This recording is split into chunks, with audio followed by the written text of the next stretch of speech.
legislative decision made that is not Hello, CHOMO. It doesn't go through a risk assessment or a thorough debate with cabinet.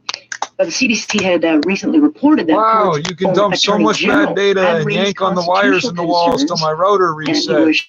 Wow, you're so skilled. You're so skilled. With the assistance of your buddy works for the property manager and the Toronto Police. How did this? With the assistance of your buddy that works property manager. Keep it up. With the assistance of your buddy that works for the property manager and the Toronto Police, and you wrote about managed this to what?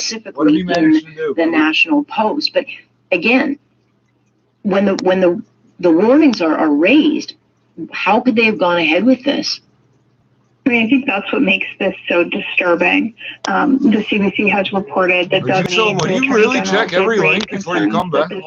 Police power regulation to enforce the stay-at-home order was unconstitutional. And there are, I think, at least 5 lawyers in cabinet, including Mr. Elliott, including Mr. Mulroney. And there's no regulation that doesn't get a legal risk assessment. The Attorney General's office drafts these things, and they provide the government with a legal risk assessment as standard practice. You know, we're never going to know what that risk assessment included in this case, but I think it's safe to assume it included all the things that we at Canadian Constitution Foundation, you know, at the Canadian Civil Liberties Association, all these civil liberties groups raised immediate concerns about constitutionality. The one the trouble we have, the most, the one we have. is I think the likely reason cabinet proceeded people are still fighting for pedophiles to get released because they're non-violent offenders was because they knew that the regulation would expire before any constitutional challenge could be heard. So I think, in other words, the courts are so bogged down right now that it would never really raise to any issue. But so the police have this weird way of being proactive when they protect their informants. Like they come right out and tell you that's why they're not going to. Yeah, that's how stupid the police are with it. Anytime, if you're relying on the police to protect you, there had to have been pushback within cabinet. I just don't understand. You know, why they didn't, why would they rush that out? I mean, it's good that he apologized, but again, this is such an avoidable self-inflicted wound. The radio's broken. Wow, you're I mean, this policy is virtually identical. It's amazing how everything breaks about 5 or 6 times in a row when CHOMO does this shit. Never a problem the other times. So this has nothing to do with the crap they were just talking about. They don't cut down forests to put up solar farms because that solar farm, they all have, you won't get the ability to understand how similar this is to carding, and carding. The risk they ask for your card of carding. And you hear these white girls talking about carding. So again, anytime they want to talk about something stupid, they let women say whatever it is. Widespread and immediate condemnation by civil libertarians and. Okay, they're not going to continue with the talk of carding, but they both keep repeating. Carding is when they ask for your ID, which they're allowed to do. No, they're not. You're not required to give them shit. The police can ask you anything. The police can say, hey, would you please suck my dick for $20? You can't charge them with anything.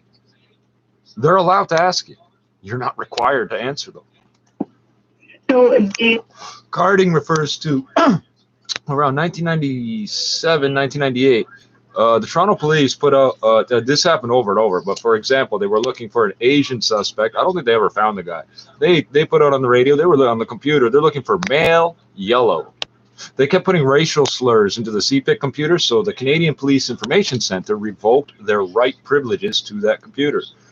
So then they started writing it down on little white cards, kind of like the all the fucking, it's literally something like this, and they're always writing down people's race without asking what it is, and they write down what it is. Oh, this person was talking to that way. You don't even know the fucking guy, but because it's written on a card, you can catch a jail sentence for being connected to a murder after the fact you got nothing to do with, because it was on the card, even though it's completely made up.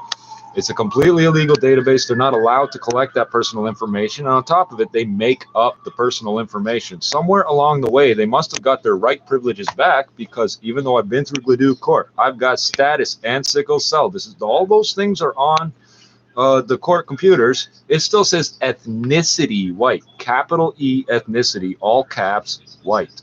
That's what it says. That means they've traced my bloodline, and going back at least 3 generations, there's no black people. That's funny, because in my family, you go back 4 generations, you can't find one white person. The CHOMO that harasses us keeps somehow passing himself off as quote-unquote mulatto, which means half white, half black. He's not. He's not. He doesn't have 1 drop of black blood, and he tans in the sun. Just remember that 9th floor CHOMO is a white guy. Police forces, or almost all of them, put out statements saying they would not enforce this law. And I think that makes sense. It's an order. Police have spent a lot of time trying to build trust. Oh, which brings us back and if they're randomly stopping families out for a walk, Canadian forces are trained to ignore, disobey unlawful orders. So every police are like, I was just following orders. Yeah, that's what the Nazis said, the Nuremberg trials. And that's why these old people scream about police, but not MPs or soldiers. To enforce it. The government should not be doing this in the first place. Indeed, it's been a very costly mistake, but nonetheless, we'll... Oh, while I was out, I found 1 more screw, 1 more nail, and 1 more lead weight. Just enough to, on a technicality, I'm still working.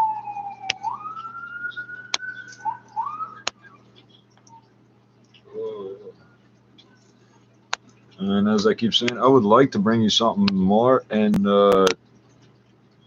stop titling the videos about this CHOMO and stop fucking talking about this piece of shit, but he will not fuck up. Every fucking video, every fucking day, all day. This motherfucker don't sleep because he's a meth head.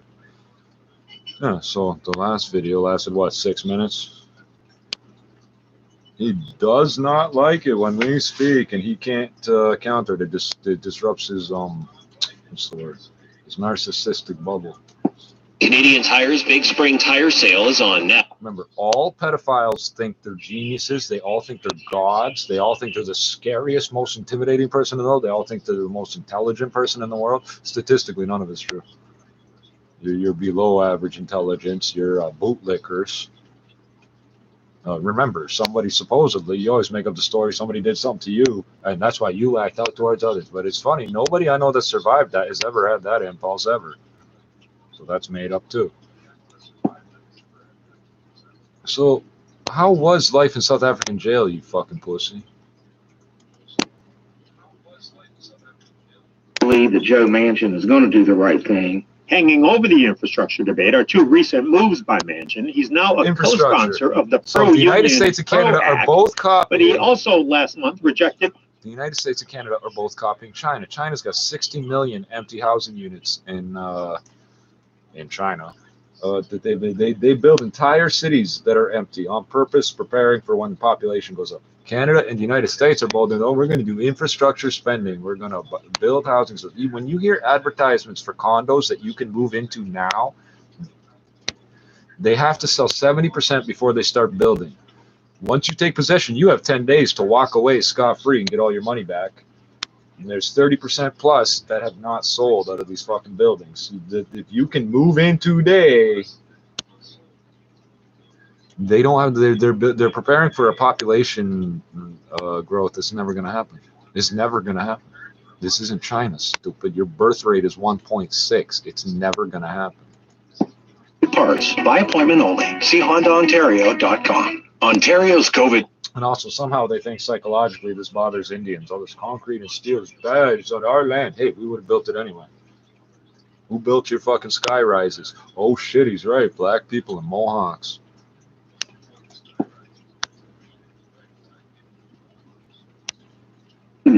Of any democratic state. In this regard, we would call upon the Palestinian Authority to continue with the punctual organization of elections, and we hope that the process will take place peacefully. Yeah, well, Israel's about to get what they deserve. Watch. Of the citizens. A bunch of white people from the U.S. and Canada. That's what you are.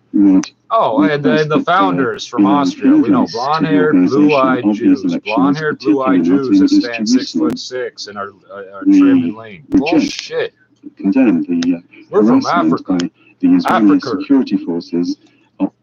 I would have never found this job if it wasn't for ZipRecruiter. With ZipRecruiter, we've hired everyone from accountants to project managers to field scientists. With ZipRecruiter, we get hiring results. You don't seem to get it. They shot down a civilian jetliner within the first day. They shot down a civilian jetliner. Didn't hit it once, hit it twice. There have been 0 repercussions so far. What do you think is going to happen if they squash a little country nobody gives a fuck about? Oh, the United States don't give a fuck about you. I'm still a little confused why you get the favorable treatment you get, but every organized crime group gets favorable treatment from somebody, so it don't mean nothing. You're genocidal. You're nobody. You come here and try to play the same fucking game. Hey, going there to get rid of Palestinians is no different than going to go join the Taliban or Daesh or whatever the fuck. We got all those people too. You all said that's not true. That doesn't exist. I used to say you didn't believe me. Now there's hundreds of them on watch lists here. And, nobody, the CSIS police, nobody can do anything about. Insightful, engaging, intelligent. Yeah, get Global News Radio 640 Toronto.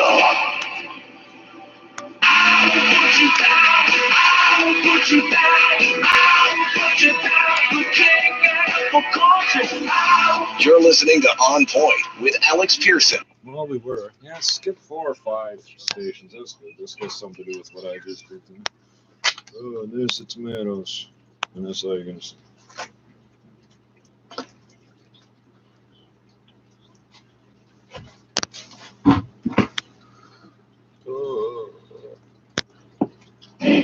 Which would be drafted into the sport you love. And now you're at that age. It's the do or die time, only to have it sidelined by this pandemic. Again, and there are women talking men into being cannon fodder on behalf of white men who have lost the last year and a half. Do or die. Instead of losing yet another. At what age and, do you just do or die? What are you fucking talking about? Over 170 games. He's ranked 206, by North American skater. Not only has he worked to try to get to the level, working pro, but also had the additional challenge of having diabetes. I'm gonna point something out. When people crack little jokes about getting too drunk or taking drugs or abusing pharmaceuticals, that's because they really do in real life. I'm gonna be at your house later, doc, to get some. Yeah. They rolled off her tongue too easy. It's too naturally. How's this last year and a half been? I have to think, is it frustrating? They so educated, so smart, they don't even see things that they're saying. She's in her son's closet right now for some reason. Think about that. So her son can't be in his own room amidst all this, but she's going on about how Doug Ford did this to her son and that to her. No, you are, you fucking psycho cunt. Here comes some more sirens. And, you know, we take that really seriously as young athletes. But, you know, in the last couple of months, seeing basically all the leagues. You know what the worst place to get a good recording would be? A closet. You know why? Because it's not soundproof against anything, and it abuts a bunch of other rooms. Always. Yeah, it's definitely. It'll be where there's creaking and sagging and every other goddamn thing. You're very polite. I mean, psychologically, it's in the closet. It's a way. It will be quiet in there. Either for the best of the best. You know why you don't hear noises from the closet? A lot of it is talent, a lot of it is dedication and hard work, and some of it is luck. And so there's never a guarantee you're going to make it. But this window is just so short for a young player like yourself to get that chance. Is that window shutting, or are you staying optimistic? Yeah, obviously I'm still optimistic. You know, yes, my junior hockey career is coming close to an end, but you know, by all means, that's not the end of my hockey career. You know, there's still opportunities to earn pro contracts in my next season in the OHL. You know, and even if that's not the case, I'm still planning on going out to play. Most expensive sport. They got all these charities and all these. We got to make it more accessible for this reason. That it's already the kids that are playing it are already from the wealthiest families, statistically, that you can find. Period. So they're not hurting for anything. Every fucking day we're hearing about these white hockey players who need so much help. For myself, I find it beneficial to just kind of. What do we hear about black neighborhoods? Once we hear the statistic that even though we shouldn't have, we have twice as much infection as we should have. We keep getting yelled, oh, we have hesitancy. No, apparently not. We're getting denied vaccines. Okay, nobody wants to address you keep spitting in our faces.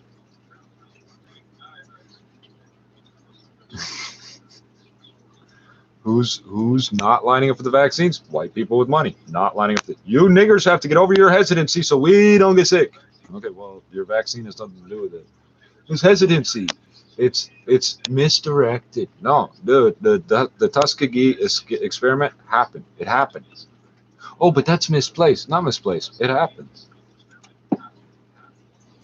I'm supposed to believe you aren't doing what they're doing when you brought them up. International law, relevant Security Council resolutions, and internationally agreed parameters. I would like to encourage the government of Israel and the Palestinian Authority to continue practical steps to strengthen bilateral cooperation. I'm supposed to cooperate with somebody that kills off my family and steal the land. All the dumbest things. We're going to steal this land. Where are you going to bring it to, stupid? Parties for further coordinated efforts, ensuring increased provision of vaccine to the Palestinians. We also reiterate our call on all parties to refrain from any unilateral steps that undermine the viability of the two-state solution. The two-state solution. The continued settlement expansion and demolitions in the occupied Palestinian territory, as they are contrary to international law. By 6'6", blonde-haired, blue-eyed white people claiming to be units in the West Bank and East Jerusalem, including in Har Hama. Short little fucking black people. It is also worrying that the demolishing and confiscation. I see how your claim is sort of almost legitimate when you say that. It almost legitimizes it. We repeat our call for preventing all acts of violence against civilians, acts of terror, incitement, and acts of provocation. Despite the relative calm between Israel and Gaza, there can be no justification for the continued occasional launching of rockets and Gaza is a incendiary geographic devices location. towards Israel. Israel is a military power. Targeting civilian population. What did you just fucking say, bro? We welcome the continued engagement of the Palestinian factions to prepare for the upcoming legislative, presidential, and national council. You're all separate because we say you are. We're killing you all equally, but you're all separate because we say you are. Us white people say you are. Fair You have to listen. Elections and to commit to democratic principles. Just explain to me how you got a country full of white people claiming to be African. I'd love to hear this. With the participation of international observers, the vast majority of the Third Reich disappeared into thin fucking air, and 6 months later, Israel popped up full of white people with blonde hair and blue eyes. Finally, I would like to reiterate the important role of UNRWA for the stability They're also of Holocaust the region. deniers. Yes, we they are. welcome the U.S. announcement on the resumption of funding to the agency and encourage.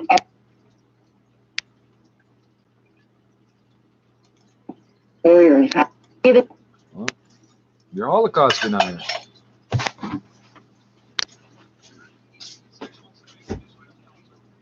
Oh, wow, the admin is pausing and playing everything to make sure we don't get too anti-Semitic, right? I just want to know, YouTube, why do you keep giving this child molester my IP address?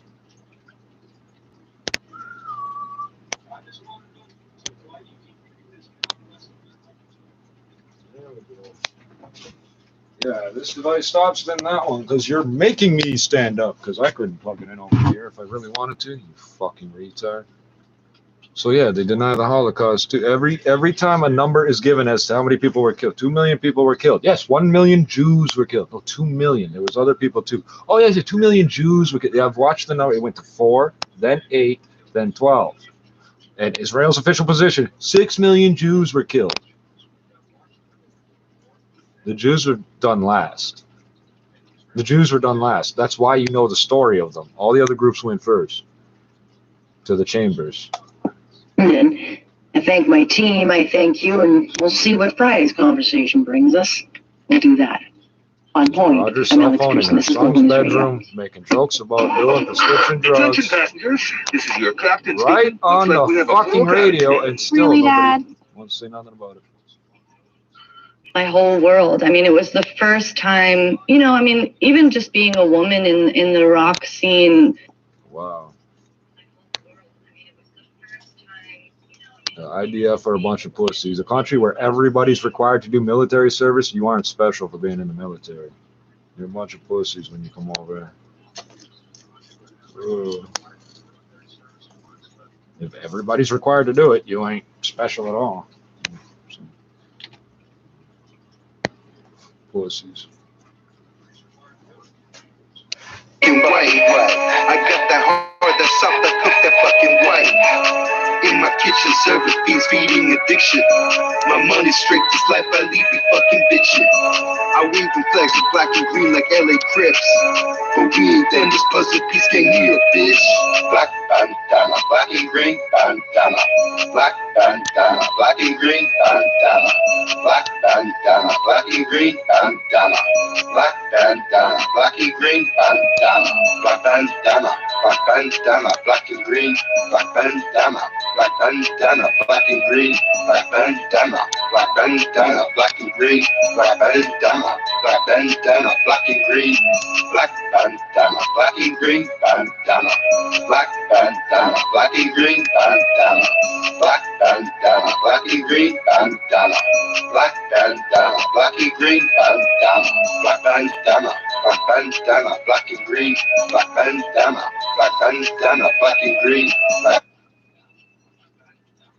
I'm Afro-Dutch. The Canadian Jewish Council wants to accuse us of anti-Semitism and put pipe bombs in people's cars that are parked next to row houses. They think this is funny. It's justified. The ends justify the means. Yeah. If you can kill off all the brown and black people, you can spread your bullshit story about them. You're really the oppressed minority. All these white people are the oppressed minority. What's that Orthodox circumcision thing where you stick the kids' junk in your mouth and give them herpes? One guy gave 100 kids herpes doing that.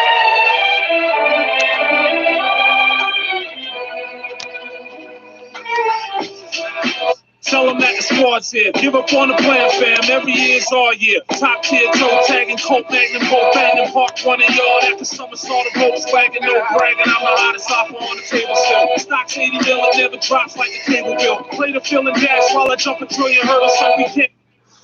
Yeah, so people in their 30s are dropping dead at the rate of 2 per day in their house.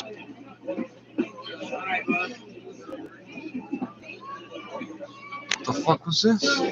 Oh, okay. It's Aboriginal incarceration. People are deteriorating so fast they're dropping dead in their house at the age of 30.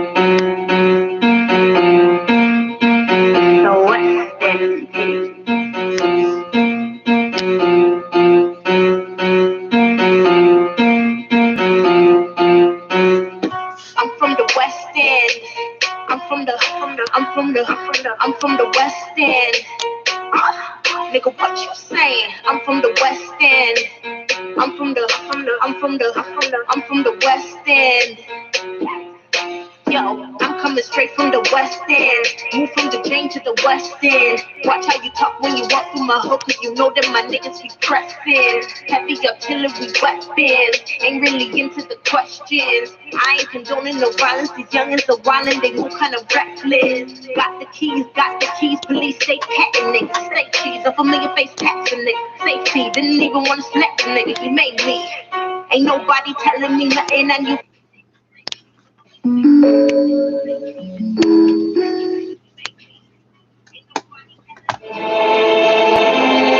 Yeah.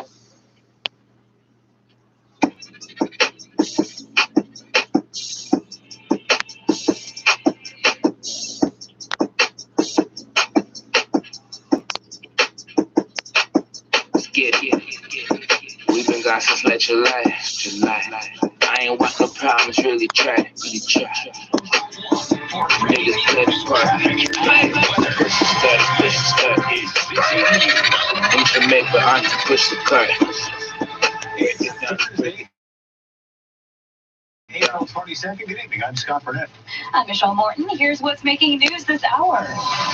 The Trudeau government is banning all passenger flights from India That's not the most interesting thing today. Days, as that region sees a record surge of COVID infections. Provincial health officials say COVID-19 is accelerating at a pace we didn't see in previous waves, but says with Ontarians following public health. The concept of a wave is one you made up and applied to what you see on the charts the way you draw the charts.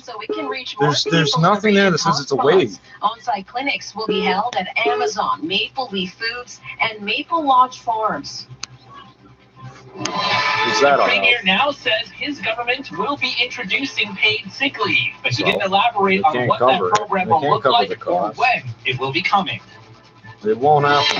The Leafs take a 5-3 win over the Jets and increase their lead atop the North Division to 6 points. And we'll check in with Blue Jays GM Ross Atkins after he spoke to the media. Sports 15. Talk of a capital game. These bitches block me, then they follow back. Even Buster Stefani had to holler back. We've been flashy since the start of cat. Pull up in the Dodge Charger black. Pull up, let me switch the floor a bit. Where's the bed here? I'm gonna let my truck bang program to bring you the earth. Let the drum bang like a bus hangs. I ain't fucking with no cops.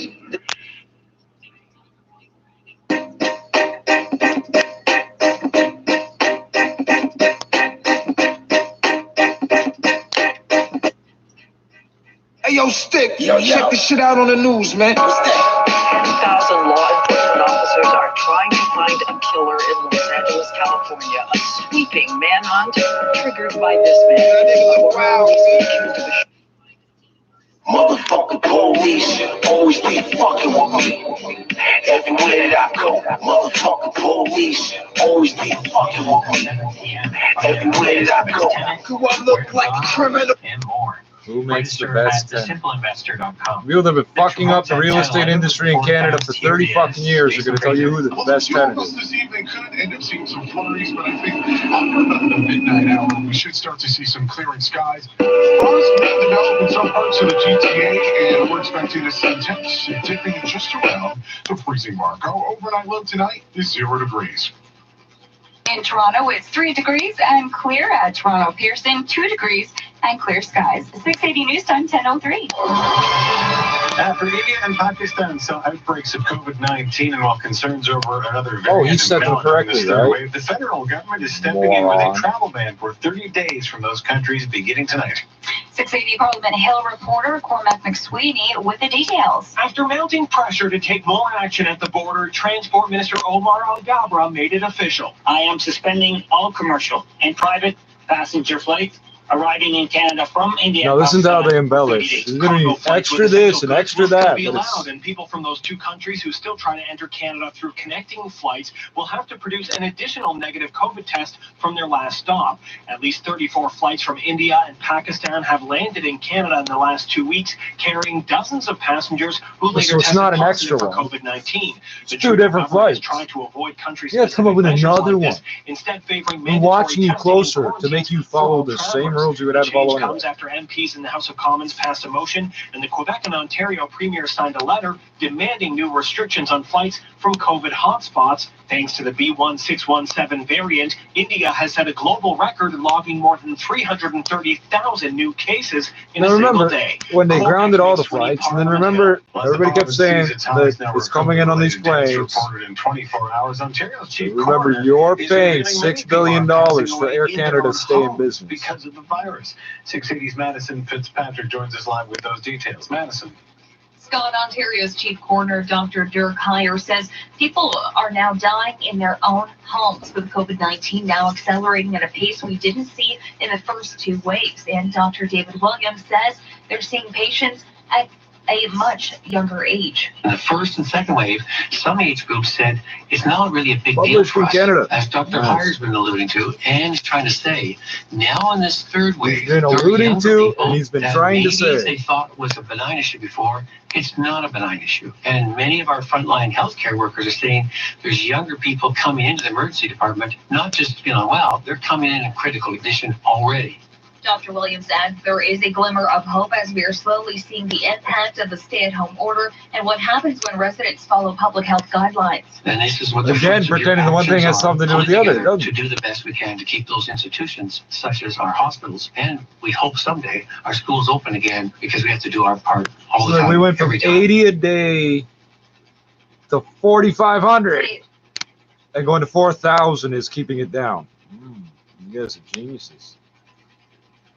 And we'll get back to Madison later on in the next cast. As Peel sees a staggering positivity rate, the region is ramping up vaccination efforts, seeing workers in hotspots soon getting a jab. Peel region says the vaccination of adults living or working in hotspots will begin in select Look at the part of the story they're emphasizing. In the weeks to come. Where's your live shots of all these people lining up to get their shots? With workers at Amazon, Maple Leaf Foods, and Maple Lodge Farms will be able to They gave away 600 doses of AstraZeneca today because nobody wanted it. According to Peel's top doctor, Dr. Lawrence Lowe, these workplaces were selected by the province. Prevention criteria for selecting the workplaces included that they have workplaces located within hotspots, data around outbreaks, either historic or current, and then also that there was an expressed willingness of the employer to not only operate an on-site clinic for their employees, but also to ensure that they would be providing a pop-up clinic for their community as well. According to Peel officials, this public-private partnership will be the first of its kind in Ontario. I'm Phil Martino. Public-private partnership. They're going to give you the use of one of the common rooms like they're required to do for unions. It's really no different. Or voting or donating blood. It means nothing. It's a public-private partnership. How's that? Did you not buy the vaccines for cash money? Wide open here at the COVID vaccination clinic at Downsview Arena. Humber River Hospital tweeted around 11 a.m. they had no lineup today, so they would give out 600 AstraZeneca vaccinations. First come, first served. No postal code restrictions. The parking lot became a madhouse, and for some, waiting out in the cold, cold wind in that long, long line. I live across the street from the madhouse. It was never as busy as you died of COVID in January. It's a big deal for me to be able to see my family. My brother's dying of cancer. I haven't been able to hug him in a year. 4 different things that aren't related. For me, if I can get it. All 600 in her mind, getting the shot is very symbolically important. Let's say it has nothing to do with those other 4 things. Hospital VP Suda Cuddy. Could we do maybe a better job moving forward of, say, crowd control or parking control? Absolutely. Every day is a learning opportunity in the world of vaccination. At Downsview Arena, I'm Mark Douglas. So all the people that are rushing to get their vaccine couldn't figure out to keep 2 steps away from the next person. Shamir Anderson serves as an unexpected space. Not happy with. But I resigned myself this a bit.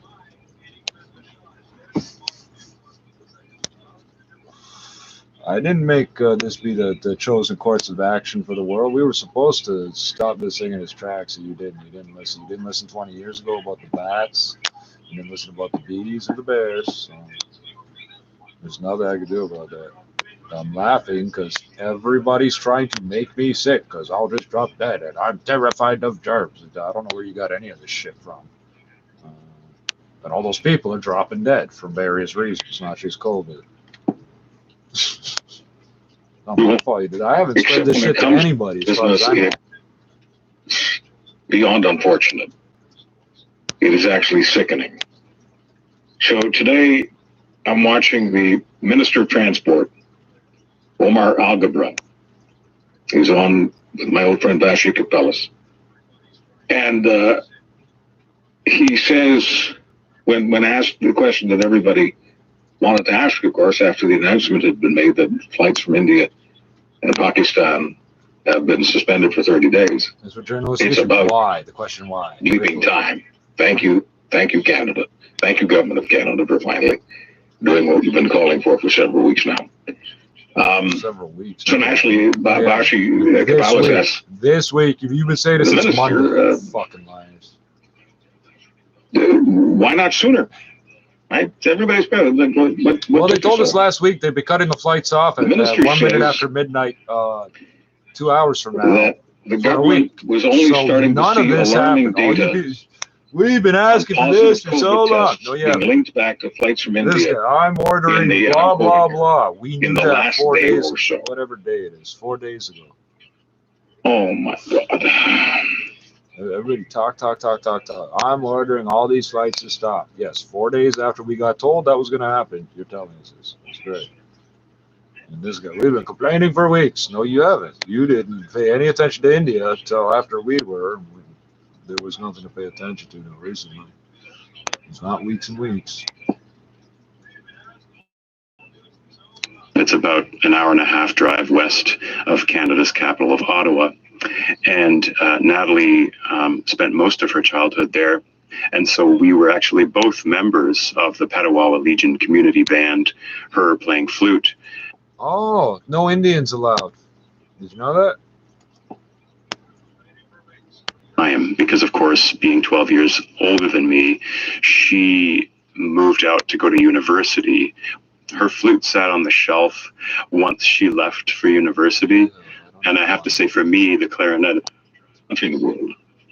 But my favorite prime minister in the world is Jacinda Ardern. For a multitude of reasons. Jacinda Ardern of New Zealand. She does everything right. The fuck are you talking about? All the things that matter the most. Like COVID-19.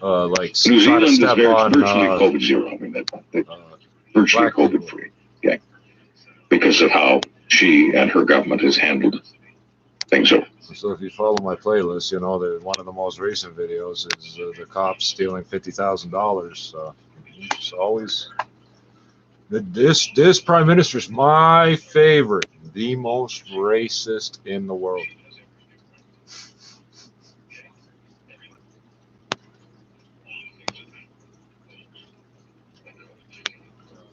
You don't impress me with your subtlety, bro. You think I got the fucking idea to say Black Power Ontario? You people don't listen. You don't listen to anything. This game's stupid. Oh. Ow.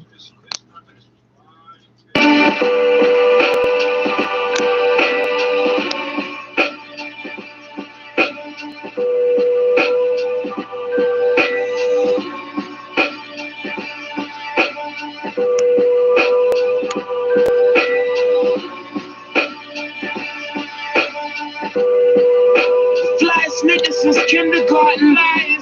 Shoot stupid kicks been retarded. I make the coke black when I'm in the market. I make the price drop like I'm in the Target. I'm like a holy prophet trying to make a profit. Rough rider, legendary prospect. I ain't where I'm yet. Shut up, my gunman friend, yo. 10-4 in my extender. 2 extra clips for the extra shit. And each whole 7, you getting blessed with it. Yeah, I got so much beef, my ex was stressed with it. Right, it was eye for an eye. Old Testament word. Bottom of wells, my heart dwells. Treating these waters like shark tails. Word. My homie got lashed, was all bail. I had waved the shit. Got tobacco with full bail. The rats used to see me on range and go tell. Catch him at court, stopping with Jordans like Montel. Swear to God, I would never pray to Jesus. For the extras, I'ma skip the people. Every day I pay for new AKs. That's Pablo. Every day I pay for new AKs. El Chapo. Every day I pay for new AKs. That's Pablo. Every day I pay for new AKs. El Chapo. Every day I pay for new AKs. That's Pablo. Every day I pay for new AKs. El Chapo. Every day I pay for new AKs. That's Pablo. Every day I pay for new AKs. Look, the hottest kid in the kitchen, I've been nice. I tell you the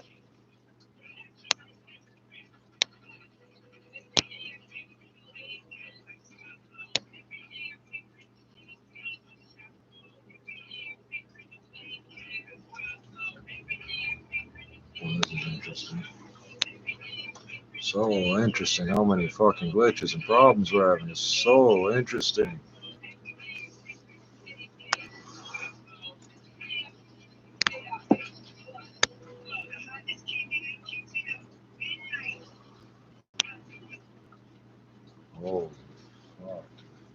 You just have no self-control. You're just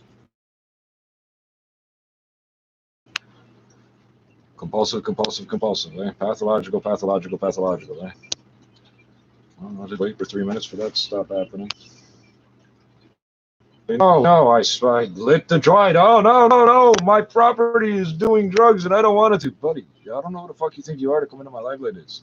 You're gonna hurt.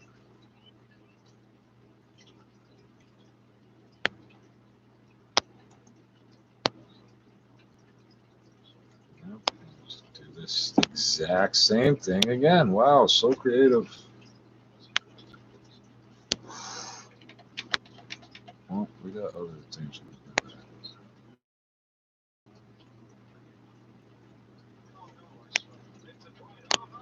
Fucking hell. Like,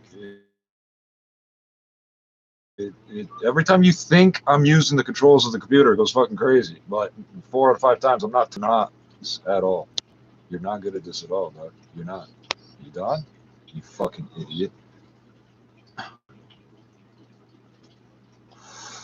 You're trying to have a computer as somebody that helped build these fucking operating systems. You have no idea what you're dealing with. I keep telling you that, you don't believe it, because I'm lying. Because that's all niggas are. Right?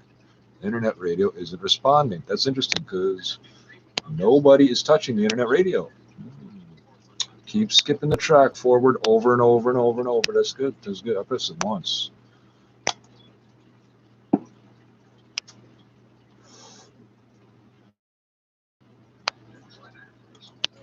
This is good. This is so creative, Chomo.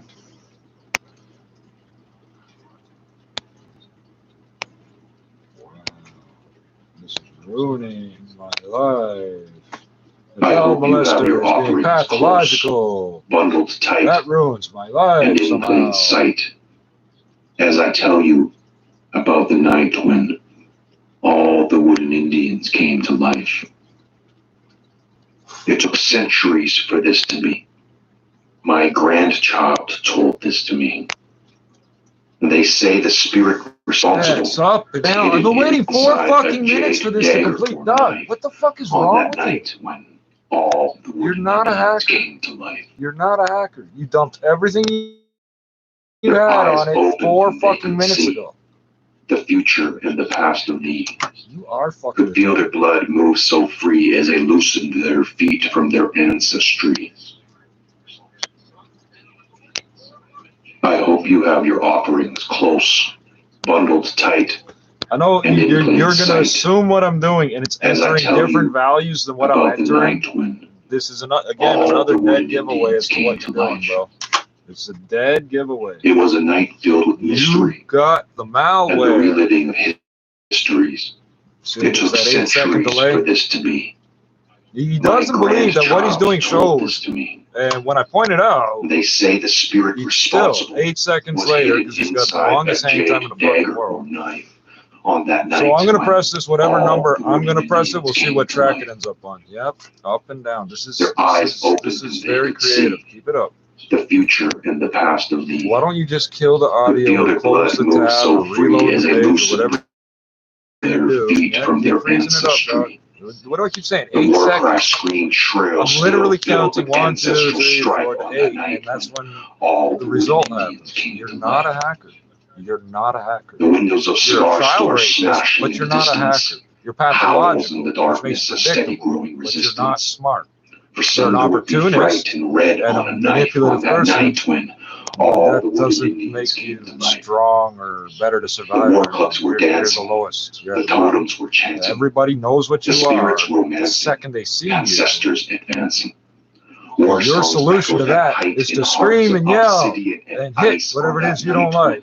All the wooden Indians. It's their fault you can't hide the fact you're a child rapist. So. Treaties, truces, and old peace dying. I hope you have your offerings close, bundled tight, and in plain sight. As I tell you about the night when... If I say I pressed it twice, it'll skip once more. If I say it was 3 times, it'll do it again. It was a night filled with mystery. I hope you have your offerings close, bundled tight, and in plain sight. See? He's getting the. I just said it 4 fucking times. I'm not pressing it once, dog. How many times did it skip to the same track? Used to be all theirs. Clearing up into Canada. Look at this. Yeah. Going through this, right? Jesus Christ. This is the brain, such as it is, of a child molester. He thinks he's a hacker because somebody handed him software and told him to install it on his phone over the internet, and he did it, so he thinks he's a hacker. Who do you think wrote that software, stupid? Who do you think's got the back door to your phone right now? You don't have proper access to my shit. You're going through a admin account. We all know that. I keep pointing that out. Everybody knows about the SolarWinds hack. You're the only CHOMO on earth that doesn't know about that. But you are being watched so closely. Each one is slackers, jackers. Got 43 same for the package. They get their views up and then they take advantage. We kill it for the inside, baby. Miscarriage for the cabbage. Wrestle a savage, get a bandage. Niggas could have managed. Suplex on the canvas. I'm Randy Savage. You know that's the work of art. Silhouette, my nigga slide when you wear the parts on parts. I can have that waist. From the point out days with freezer with a car that slave. Don't watch my age, just watch when I pop my case. I fought engaged when niggas wouldn't watch them ways. I'm not amazed at y'all. Talking paid, the truck for drain. Like nigga, we been spot the place and drop the strays with the strap that I got in case. It's like a hurricane, the niggas gotta rock the place. So what my dudes now? So my dudes they've been doing now. When you stop, get it like a U-Haul and move round. Kids got my music in class, right in the schools down.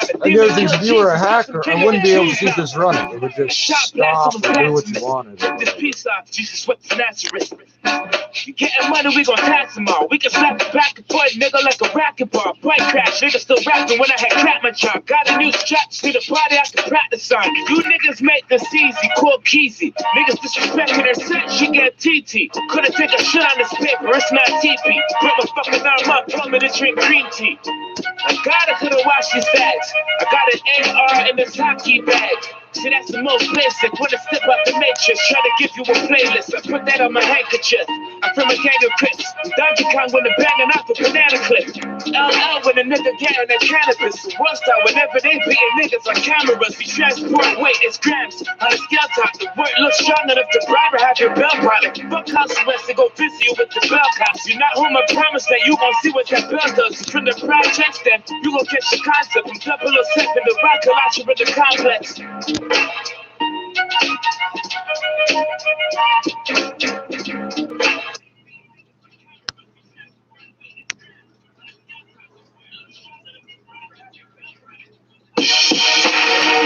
the fuck it is, nigga?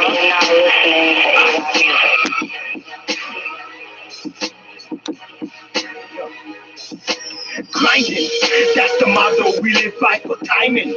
Playing games, we got no time to grind. Till our stacks so high, right? For all the niggas who are close by, if you ain't about to please stay on the lower side. Big gun, eagle eye, that'll get your soul fried. Grind, that's the motto we live by, right? Tell all of your foes down. These niggas act sick like my niggas won't air you or talk tough till you see me creeping in your rear view. So I dare you, if it's me you wanna harm, G. Shots make your heart stop, I'm out in a heartbeat. Always on my feet cause niggas sneak for the right price. So in these dark streets I keep it close like a nightlight. When I let it go they taking off like a race. Niggas always rap, why you think this mask on my face? Why you think I'm on this block making cash different ways? Nipping to these heads with shots pushing back your waves. Your mom catching graves when my niggas sit and laugh, but it's a straight face when I stick them for the stash. Yo, cause John knows I got some stacks at my base, but I'm still robbing niggas like I'm flat on my face. Still shooting shots, no shoes, get them laced. Do the same dirty, get away with no trace. Grinding, that's the motto we live by for timing. Playing games, we got no time to grind. Till our stacks so high, right? For all the niggas who are close by, if you ain't about to please stay on the lower side. Big gun, eagle eye, that'll get your soul fried. Grind, that's the motto we live by. Right, tell all of your foes die. Yo, I'll ride out. If you don't want people coming in from China, that may mean you're racist. This time, at least, they didn't say, well, if you don't want planes coming in from India, it must mean you're racist. I mean, they decided not to do that this time. Stuart, thanks very much for making that phone call. One more quick one, if we could, from Coquitlam, BC. This is Shamil or Shamil. Thank you for calling in. Hey, Charles, I just wanted to point out how ridiculous it sounds to stop people from traveling within their own health authority while people are coming in on airplanes. So no matter what we do here, it's only going to do so much if people are bringing in these variants. Like if you were a restaurant owner, ordered to close or ordered to only do takeout, and then you heard that these guys were coming in on planes, I can't even imagine how frustrated you would feel. You know what I mean? Well, everybody who's in touch with reality is frustrated. I mean, I just got contacted by a couple of doctors just before coming on tonight because they saw the photos I posted about the humanitarian disaster in India, and both said the same thing to me, that some of that is happening here, and they're seeing some stuff going on. One of them mentioned, especially in Brampton last night, was doing some work in emergency in Brampton, and he said it's just painful and difficult. And this thing at the moment, unfortunately, is getting worse. I wish I didn't have to say that, but I'm compelled, based on the life I was brought up in with my grandmother, to tell the whole truth as best I know it, when I know it. Shamil, thank you very much for the excellent call from Coquitlam. In just a few moments, some more data on all of this coming up from our reporter in Victoria. This is Charles Antler, tonight. This spring on Showcase, my patriarchal ancestor, Lawrence Rutherford.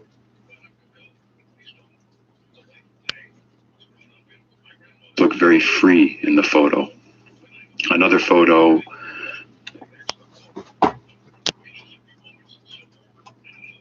We stand together in solidarity, even when we must remain physically apart. Each year, on April 7th, a capital gains tax hike that could bring it. I want to live. I want my child. You've done a murder. I can't let you go. You know that. Don't make it harder. I lost my husband 2 years ago. So spending has gone in due to the COVID pandemic. So when governments spend much more money than they're bringing in, they've got to finance it somehow, which they're doing by issuing debt. But eventually that has to be paid back. And the only way that they make money is in the form of higher taxes. So they're always looking for ways to increase the amount of tax. They pay back with a devaluing currency, so it doesn't matter. And it doesn't eventually have to be paid back. It's not normal debt. The Dow fell 321 points to 33,815. S&P 500 down 38 points. The Nasdaq down 131. Tesla shares down 3.25% to $719. TSX lower down 111 to 19,031. Shopify shares moving lower to the tune of 4.1%. To the upside, though, Air Canada gaining more than 4% to $24.69. After the bell, earnings in from Intel, a beat on the bottom line, but the company said it's constrained by supply. And Snapchat reported no earnings, 0 cents per share, revenue better than expected. 280 million monthly users for Snapchat, a 22% increase. Canadian dollar 80 cents US. So the business He said there. He said revenue's up, then he told you the number of users instead of the revenue. Wait, every single day? Yeah. So I'd start liking Mondays? Probably. But everybody hates Mondays, so I'd suddenly be an outcast, living on the fringes of society, a bizarre... Sisters, go to our webpage, bbcworldservice.outlook. We'll be back after the news. Distribution of the BBC World Service in the U.S. is supported by T. Rowe Price, committed to helping investors close the gap toward reaching their retirement goals. ZipRecruiter, the smartest way to hire. And now you can try ZipRecruiter for free. That's right, free at ZipRecruiter.ca/Canada. That's ZipRecruiter.ca/Canada. ZipRecruiter. Mississauga location, 1010 Green Crescent Road, Mississauga, main intersection, Eglinton and Terry Fox. Our Pickering location, 2200 Brock Road, Unit A3, Pickering, main intersection, Brock and Kingston Road. Telephone 905-239-8786, 905-239-8786. Call कीजिए आज ही और अशरफ भाई से बात कीजिए 647-401-1150, 647-401-1150 or go to marhababookstore.com. Al Umma Foods Cambridge Ontario अरसा दराज से कम्युनिटीज की खिदमत करती चली आई पाकिस्तानी, इंडियन और मिडल ईस्टर्न ग्रोसरीज की एक supermarket Al Umma Foods 480 Hespeler road, Cambridge Ontario, highway 401 और हेस्पलर रोड के इंटरचेंज से सिर्फ 2 मिनट की ड्राइव पर, जहां पर ग्रोसरीज की उम्दा वैरायटी के साथ साथ HMA सर्टिफाइड 100% प्योर हलाल मीट बहुत ही रीजनेबल प्राइस पर दस्तयाब है। अल Umma foods open 7 days a week. For your pre-order and warm welcome, please call Brother Muhammad Raza at 519-620-2233, 519-620-2233, or text message your order at 647-778-9182, 647-778-9182. Al Ummah Foods, 480 Hespler Road, Unit 23, Cambridge, Ontario. Wait for it. Ciao, I'm Dominic Dimucci. We've been buzzing to bring you another signature pizza sensation. In English, thanks. Decided, so it is important to provide some certainty. Air Canada issuing a statement following the federal government's decision. It says the last scheduled flight to India will depart in about an hour at 11:30 Eastern tonight from Toronto to Delhi. A later Vancouver to Delhi flight will not be operating in compliance with the ban. Meantime, 2 flights from Delhi still arriving in the country. One is en route to Toronto, one on its way to Vancouver. The airline says customers affected by the ban will be notified with options, including a full refund. Meantime, Alberta recorded its first case of the new variant of concern that is wreaking havoc in India as the province sees another surge in cases. Dr. Dina Hinshaw, Chief Medical Officer of Health, says the case was brought over when an interprovincial traveler came to Alberta. The province recording over 1,800 new cases of COVID-19 and 6 additional deaths in the last 24 hours. To national news, the minority's federal government has survived the second of 3 confidence votes on the budget. A Conservative amendment was defeated by a vote of 213 to 120, with Liberals, Bloc Québécois, New Democrats, and Green MPs all voting against it. The amendment called for the budget to be revised because the Conservatives claim it will add over $500 billion in new debt that can only pay, they say, through high job-killing taxes. Conservatives are calling the more than $100 billion in new spending in the budget a re-election fund. From the Global News Desk, I'm Toby Kerr. $351 billion deficit.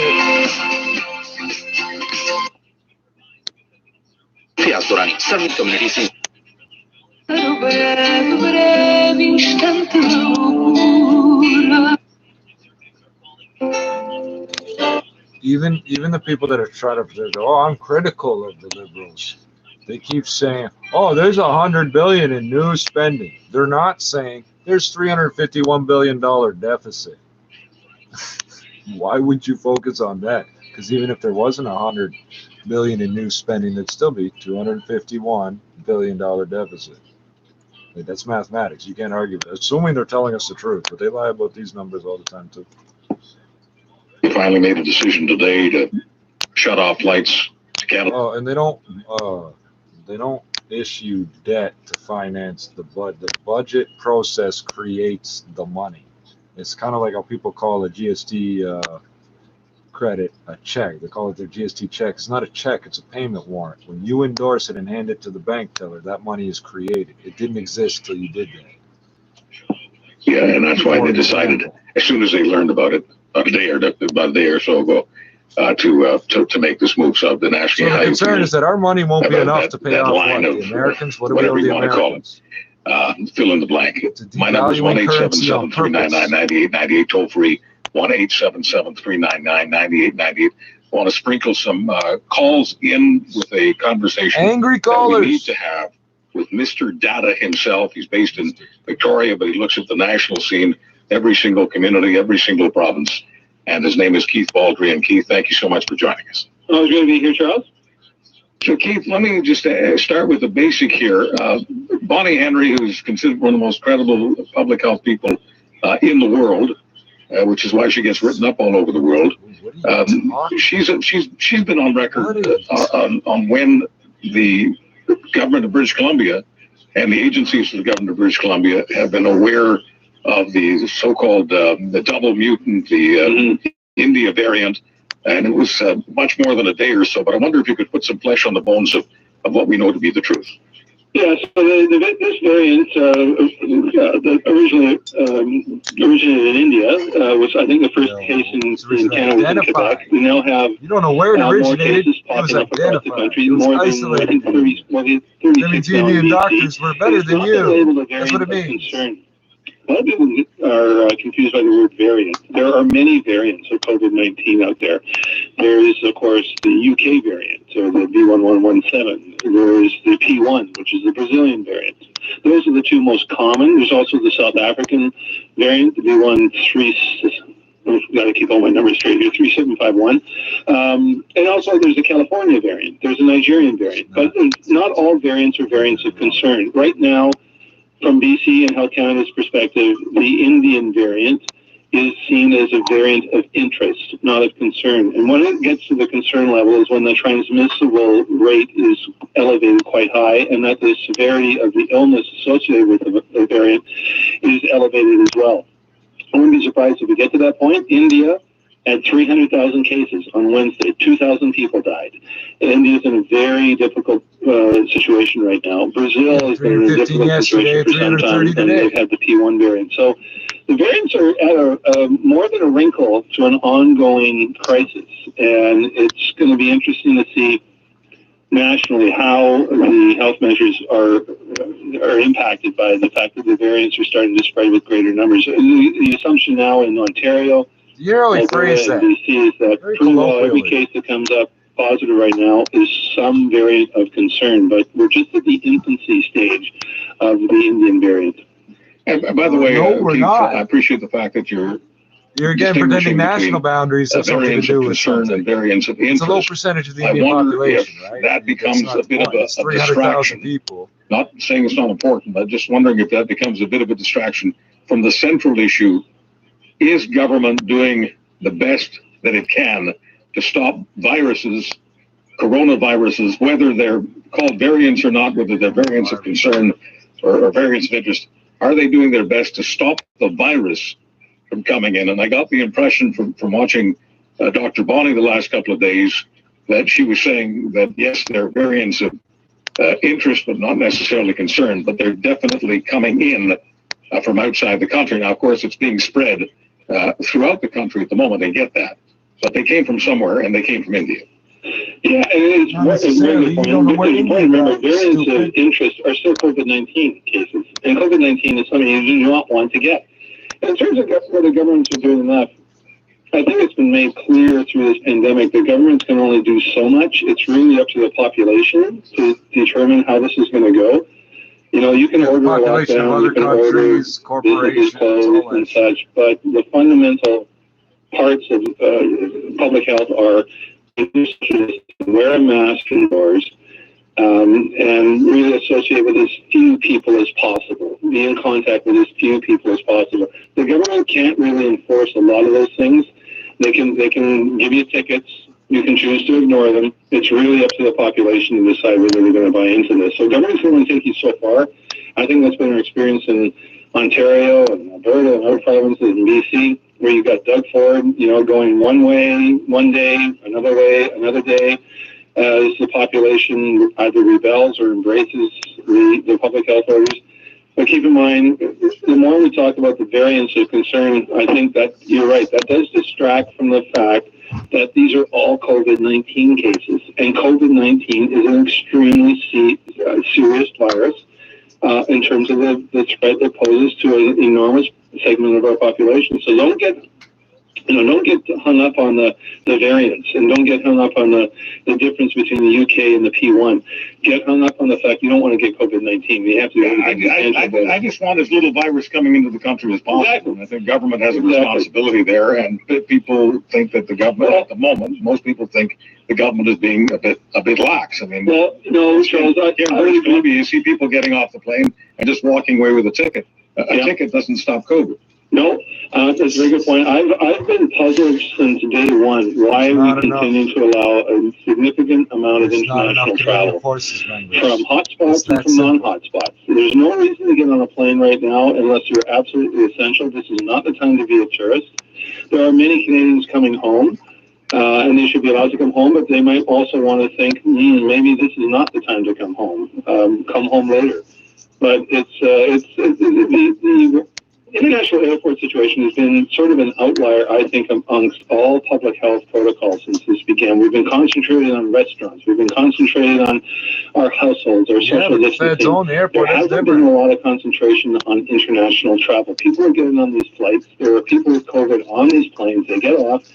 Most people do follow the rules. But you're right, Charles. A number of people choose to ignore the quarantine rules and go out into the community. Doesn't matter. All the people on that plane are exposed. And this is really, I think the federal government, the Trudeau government, really can be criticized, I think, on this one aspect. They have not really dealt with the international travel through airports to the same degree as we've seen in the U.S. border in Canada, and what the provinces are doing, which are far more rigid and, I think, consistent in their application of public health protocols. So, Keith, once again, just staying with the basics of keeping the virus out. The federal government keeps saying, and I'm not saying that the federal government is lying about this because it makes sense. We're next door to the United States, and most international flights coming into the country are from the United States. I get that. But the question is, if most of it is coming from the United States, and we shut the land border down for non-essential travel, it's only supposed to be open for commercial travel. Well, no one, I don't think anyone is foolish enough to believe that all those people coming in from the United States to our airports are here doing commercial business. That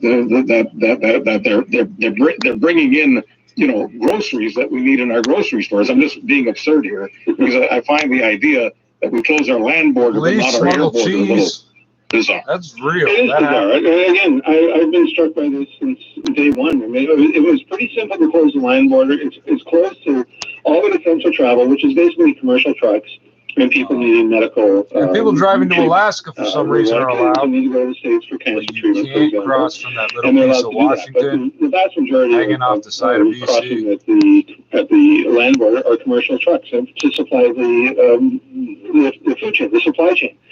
Same is not at international airports. There are 4 international airports in Canada. Canadian. The food chain is the supply chain. That's it.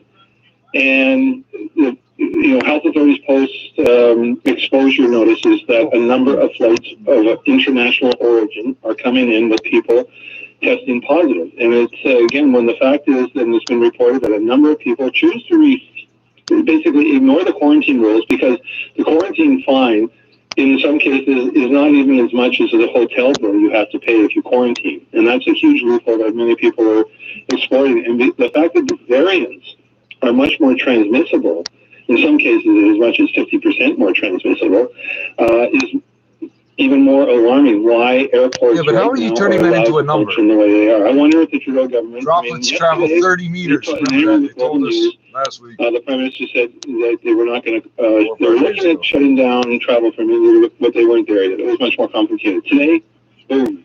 2 o'clock Pacific time today. They announced that indeed air travel from India and Pakistan would be shut down for 30 days. Obviously, whatever. They told us a few days ago. They're going to do it on Friday. Did they let that slip? They weren't supposed to tell us that story? Let me take a quick call before we go to a break, Keith Baldry. Gail is calling in from Toronto. I'm sure that's what they told us. Welcome to the kitchen table. You're on with Keith Baldry in Victoria. On Friday at 1 in the morning, we're going to cut off. Where was it they were cutting off flights? Very annoyed with our Prime Minister. That doesn't make sense. I've been upset with him. I've been angry, all sorts of emotions, and now I just have pity. You have an emotional connection to your politician. He's obviously surrounded by slow learners and yes men. He's only figured this out, and the rest of us figured out how long ago? How long have people been screaming for this, and he's finally figured it out?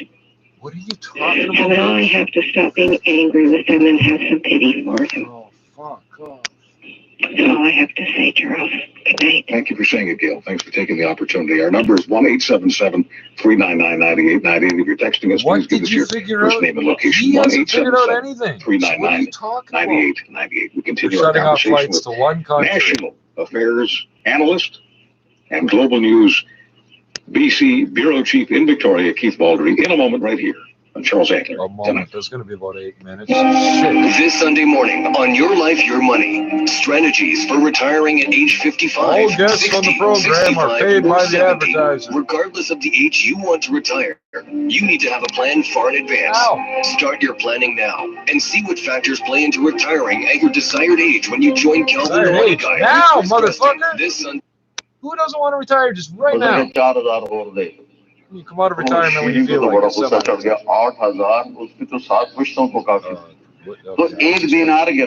Okay, here we go. Portuguese. Sabor.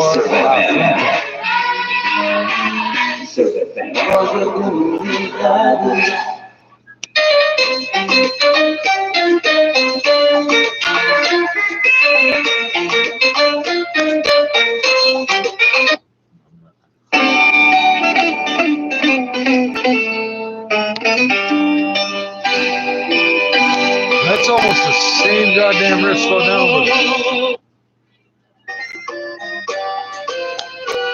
Super Mario Brothers. Ay, ay, ay, ay, mulher de Angola, meu coração, mochila é só pra ti. Ai, ai, ai, ai, mulher de Angola, meu coração, mochila é só pra ti. Seja quando o anjo não vira, seja velho no meu balão, seja sonha mal que como eu sei lá, tanta puta nessa banda. Seja quando o anjo não vira, seja velho no meu balão, seja sonha mal que como eu sei lá. Mangole, mulher de Wanda Sabafoco. Mangole, mulher de Malange Sabamanga. Mangole, Abuluka Nukitanga. That's 25,000 pounds of weed. Mangole, Abunamike Mabote. Mangole, Adipeke La Goyaba. Mangole, Santo das Frutas Boas. Mangole, Animesione.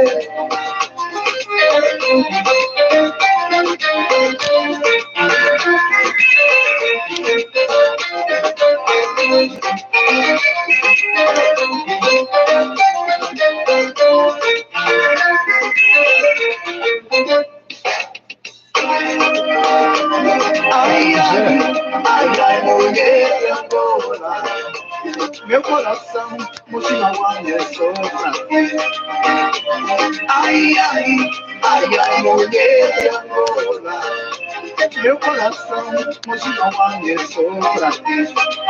Seja quando o anjo não vira, seja quando dá muito valor, candeira, seja sonha mal como eu sei lá, tanta puta nessa banda. Seja quando o anjo não vira, seja quando dá muito valor, candeira, seja sonha mal como eu sei lá. Mangole, mulher de Wanda Sabafoco. Mangole, mulher de Malange Sabamanga. Mangole, Abuluka. So I don't have how to put this. The camera, whatever camera I have that works is never the one I'm carrying with me. I just need to mention that I saw a pink Rambler Ambassador with a brand new license plate on it, running. And if you don't know what that is, you're not old enough to hang out with us. Go away. It's pink. It's gold. The paint looked original. That was the crazy part.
Once again, here is Charles Adler.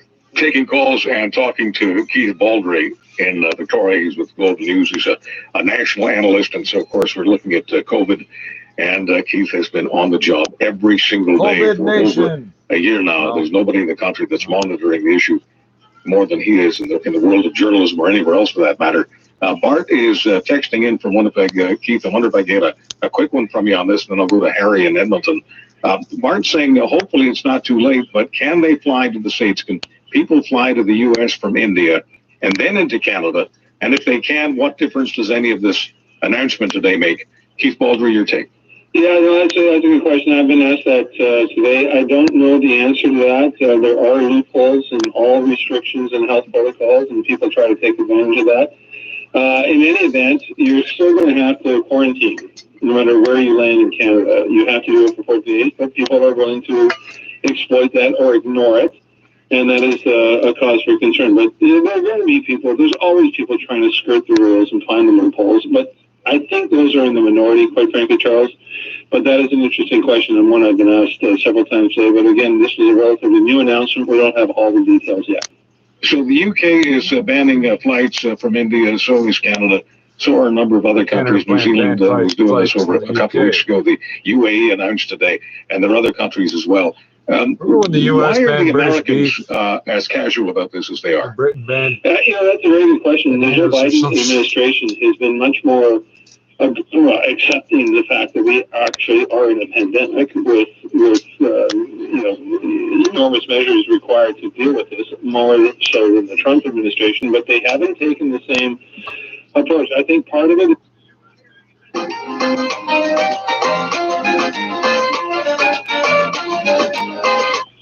July 4th, and so therefore people coming in with COVID may pose less of a risk to Americans than in other jurisdictions which don't have anywhere near the number of arms with needles in them.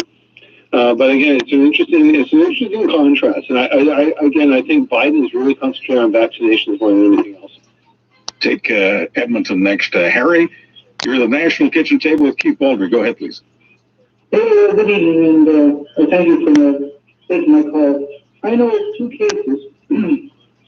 One is a client that his wife went to Bangladesh about a month ago, and he said that she can get a vaccine there for $5, and just on a visit. And another one is my girlfriend. She went on holiday with her husband to Mexico. And what they're going to do is they're going to rent a U-Haul. I have mentioned to the son who's looking after the shop there for the business. And I said, well, you don't have to quarantine and stay in a hotel. And, that's like $2,000 a person. And they said, he said, oh, no, they're going to rent a U-Haul. They're going to buy stuff, and they're going to come across the border. And like you had mentioned, Keith, I don't know if that's legal or I don't know if they're letting people do that, but I think freedom is going to kill us. That's the bottom line. I think people are just... Is that the loophole? You just have to rent a truck and buy stuff? Like, what are you talking about? And they don't want to follow the rules anymore. So, what do you think? Harry, let me get Keith's thoughts. Go ahead, Keith. Yeah, no, a very good point. There are people who are selfish, won't follow the rules, just don't believe this is a pandemic, don't believe COVID is real. But I think they're the minority. And different countries have different rules when it comes to borders, when it comes to travel. This is an evolving situation. Charles and I have been talking about this for a year, and I keep pointing out the rules now are different than the rules a year ago or 6 months ago. We're constantly changing as the science changes, as we learn more about the virus. But there's always going to be people who just refuse to buy into this, which is very unfortunate because it puts everyone in peril. Keith, are all elective surgeries right now in British Columbia suspended? No, only in Metro Vancouver, which is the vast majority. And of course, that's where most people live.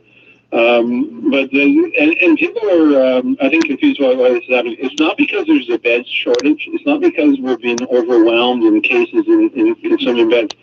What's happening in BC, which is also happening in Ontario, is healthcare professionals are being overwhelmed because they have to deal with the daily grind of non-COVID 19 cases, the strokes, the heart attacks, the motor vehicle accidents, which are the vast majority of cases.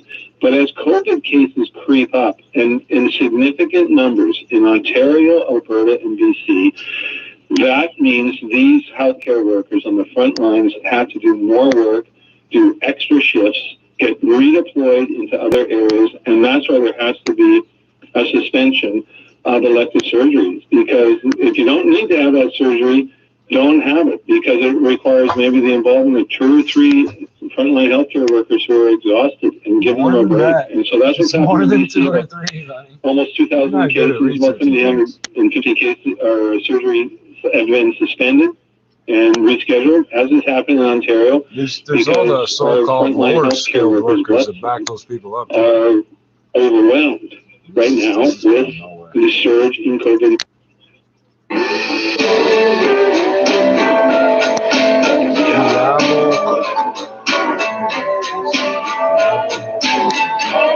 Pedro Abrunosa.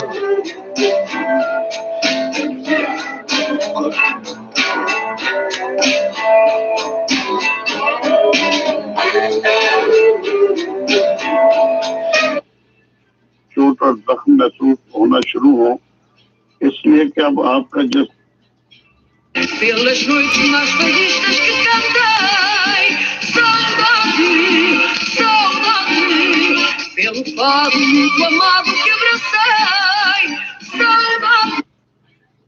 Marquei uma chegou tentação, pensei nessa história, já pode.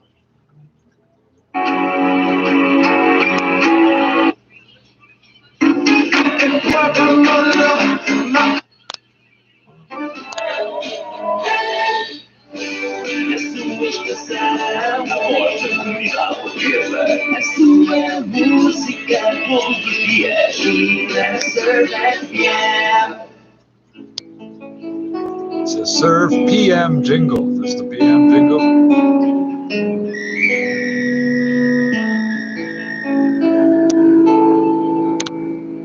This is going nowhere.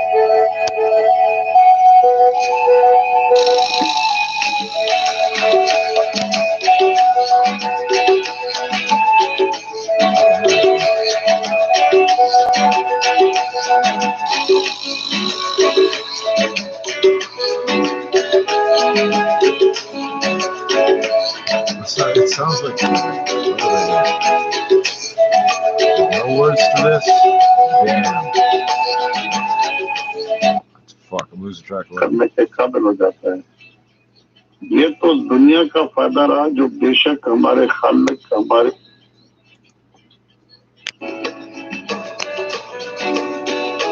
You're gonna fill 3 minutes with this? Okay. Words. Perguntando a nossa vida, com quem estamos, onde vamos. Chega a fuba, sai do pau, bota o cruz na panela. Miúda, toma atenção, essa é a nossa tradição.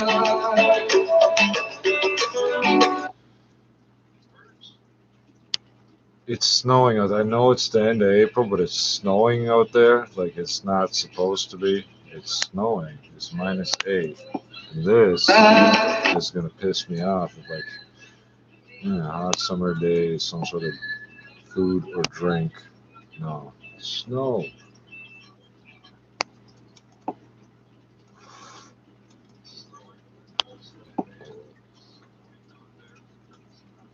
What is this?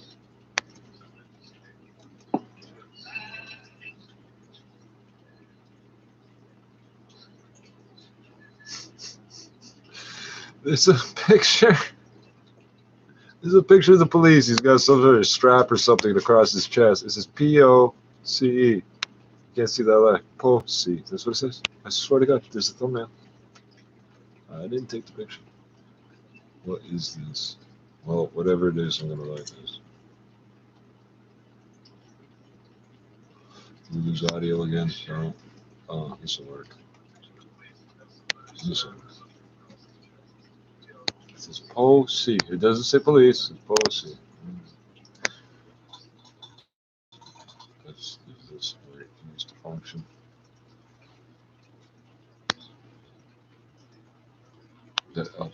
something else in, damn it. What the fucking hell?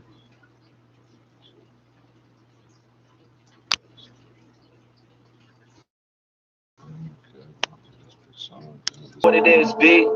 Check. Hold it, get down, clap. Rounds empty a whole clip. Fuck your squad, hustle hard, empty a whole brick. Fresh out the pen, getting tempting to shit. For the paper, take you for a ride, no rent in the whip. 10 for the hit, and right now that sound like a lot of cake. Apply pressure with the heckler, so they gotta break. Fresh 9-pack with a black yak. Smack cats on the cell block for my Jack Mac. Bitch niggas out having cleaning the fist. Work out with the arms and I ain't meaning to dip. Fuck, T-gram stand for what you know is a bird. Snow on the curb, smoke like you blowing the herb. What you know about a trap with a lot of fiends. Figure fuck 357s, watch the baggy scream. My swag is mean, why you envy me? Madman murder gang, nigga, M3G. I'm bringing hip-hop back, time will tell us to TikTok that. You strong but you break, you a baseball bat. All that noise to try and make it, can't take all that. All it takes is a drop of a pin. Then I flip and pull a pin and do some real thing in your whip. Boom, remain a Black Panther, store up a fist, so blitz a beanie. Niggas they can't stand, they at a piece. And the block is Emerald City, this shit gritty like New York streets. Sean Bell, police, fuck them. Yo, my people ain't got no love for that. 25, I like too many niggas, just drop it down, bad. So one just on the next trap thing. Let me sip my last beer on some trap shit. Before I shoot shit, on some trap shit. Black cock straps, pop gats, and I'll shoot till I see you fall. He the draw, you can call me if you need a ball. Or fuck your whole image up as if we can't cards. Madman murder gang, nigga, it's T and bars. Let's forget the gangs, there's 2 cats in the matches with open liquor bottles, blunts rolled on basil. Mind the things you ask them, or else I'ma blast them. Trunks where I stash them, yo, it's time for action. Motion picture shit, this is it, no Mike Jackson. Kush getting real, got a rash. I'll kill you for trade bars, so mind when you pass them. I'm playing with the heat just like my name was Haslam. Carly says my passion, T grabs my right hand. Both of us with you black, blue, cold like Iceman. The pipes blam and they light like a nightstand. Blam, blam, turn your face cherry like a white man. PC holding up the weight like a pipe stand. It's all bling while you niggas give them kite grams. Got the hammer on the pillars of the nightstand. Kill you in your height, man. Breezy. Switching up the trap house, hustle on the late shift. Walk through the morning time, trying to stay awake shit. Talking to my homie, laughing what Dave did. Committed suicide, splattered on the pavement. Got a 6th sense of humor and a big gun. Put a rat, spread the rumors to the pigs come. Know a lot of good people doing like biz. Stuck up in the dark, not knowing where the light is. Sugar turn the shit, love turn the rage. Beating dark liquor, putting slugs in the gauge. Mind on my riches, I'ma do you something bitches do nowadays. Money turn me on. One of bitches who came to terms with the fat people want me murdered. That's why I got a knapsack full of burners. Shattered pictures, I ain't picking up the pieces. I just leave them in the past. No cash for you leeches.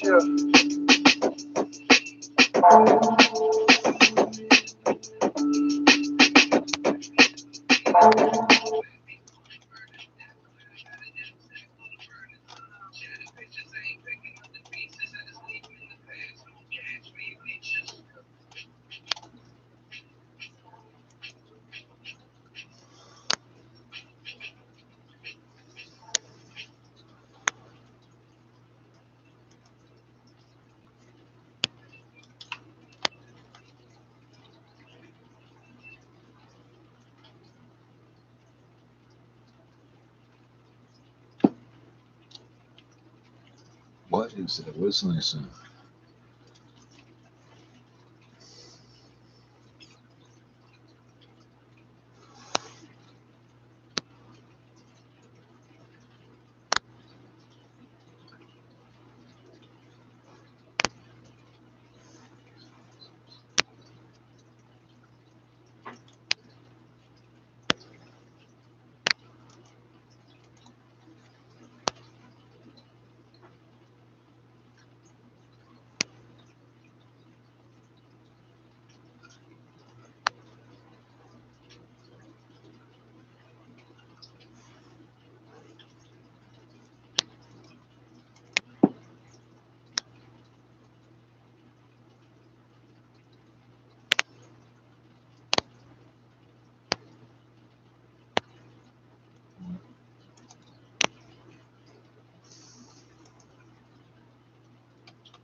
This isn't going to cooperate.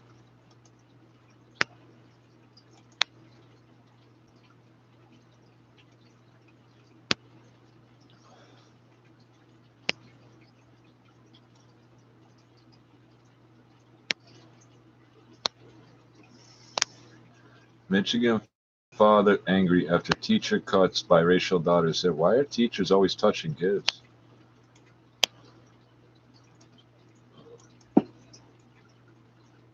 NBC News.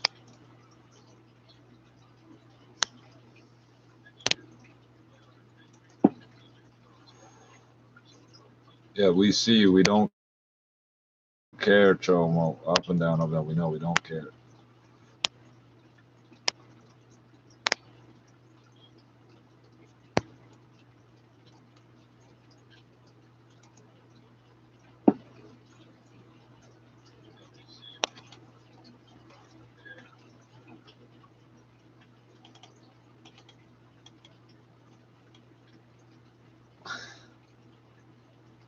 A Michigan father has moved his 7-year-old biracial daughter from one school to another after the child's hair was cut on separate occasions by a classmate and a teacher. Jimmy Hoffmeyer said Monday he is also considering taking his daughter Journey out of Mount Pleasant Public Schools and enrolling her in a private school. On March 24th, Journey arrived home from Ganyard Elementary with much of the hair on one side cut. She said a classmate used scissors to cut her hair on the school bus, Hoffmeyer told the Associated Press. 2 days later, after complaining to the principal and having Journey's hair styled at a salon with an asymmetrical cut to make the differing lengths less obvious, Journey arrived home with the hair on the other side cut, of course. She was crying, Hoffmeyer said, of course. She was afraid of getting in trouble for getting her hair cut. I asked what happened and said, I thought I told you no child should ever cut your hair, he continued. She said, but Dad, it was the teacher. The teacher cut her hair to even it out. You fucking piece of shit. Hoffmeyer said the explanations he has received, that's a pathological sociopathy. Everything must be symmetrical. Does it remind you like her left half is white and her right half is black? You people are fucking stupid. Stupid.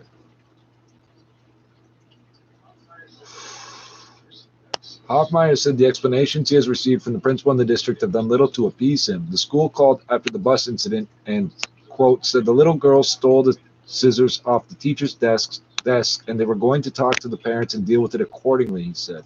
Later, the school's principal told them the most that could happen to the library teacher was a note in her work file, Hoffmeyer said. Quote, she said she didn't have the authority to do anything yet, and she kept asking me what she could do to make it go away. Charge her with assault. And it's a hate crime.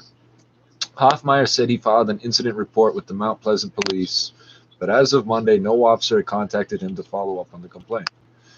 No, because it's a teacher. Teachers union, police union. Hoffmeyer said he received a call from the district superintendent about a week later after the school spring break. She offered to have I'm sorry cards mailed to the family, he said. I got mad and hung up, said Hoffmeyer, who is black and white.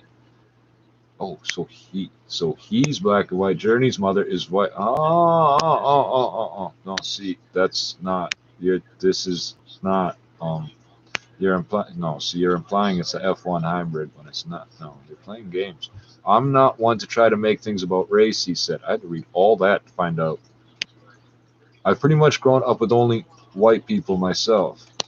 The girl who cut Journey's hair is white. The teacher who cut it also is white, said Hoffmeyer, who has two other daughters, ages 8 and 4. Mount Pleasant is about 150 miles, and for some reason in brackets, 241 kilometers northwest of Detroit. About 4% of Mount Pleasant's 25,000 residents are black, according to the U.S. Census. Yeah, but you write this girl down as white, I guarantee you do.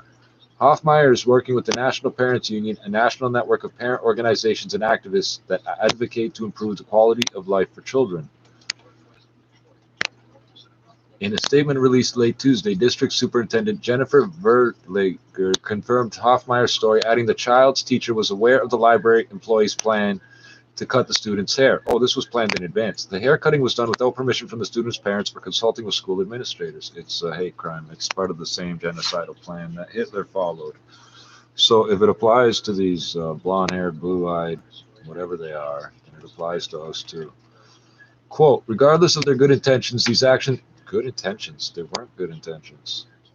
These actions were unacceptable and show a lack of judgment on the part of our two employees. It's an assault. Verlager said in a statement, both are being reviewed for further disciplinary actions in accordance without school policies and procedures. Now, this is quoted, but I don't know where the typo is, but I do believe that should say with or with our. Both are being reviewed for further disciplinary actions in accordance, most likely, with school policies and procedures. Verlager added that she has personally apologized to the student's family. Yeah, because we need that blessing from white people to be apologized to. And then when they're telling us it's not our fault we're black. Right. Which one's related? Superintendent. Well, that's useless. You're not the one that did it. That is fucking useless.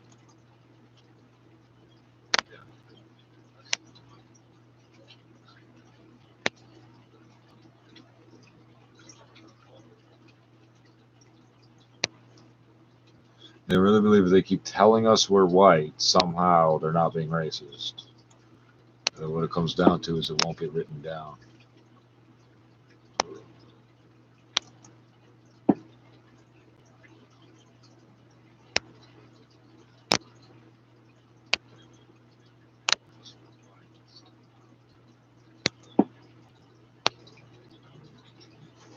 Biracial. She's black. Period. You're trying to belittle that. Her mother is white. You did a blood test and determined that the last 4 generations there's nothing in her bloodline, so that's white. So she's biracial. So the father's black because he's half black, but the kid's not black. The kid is biracial. All right. These are the same people that told her you should try gay because you might like it. Teachers, counselors. Isn't the fucking newspaper archives from this city? Oh, this radio's broken again.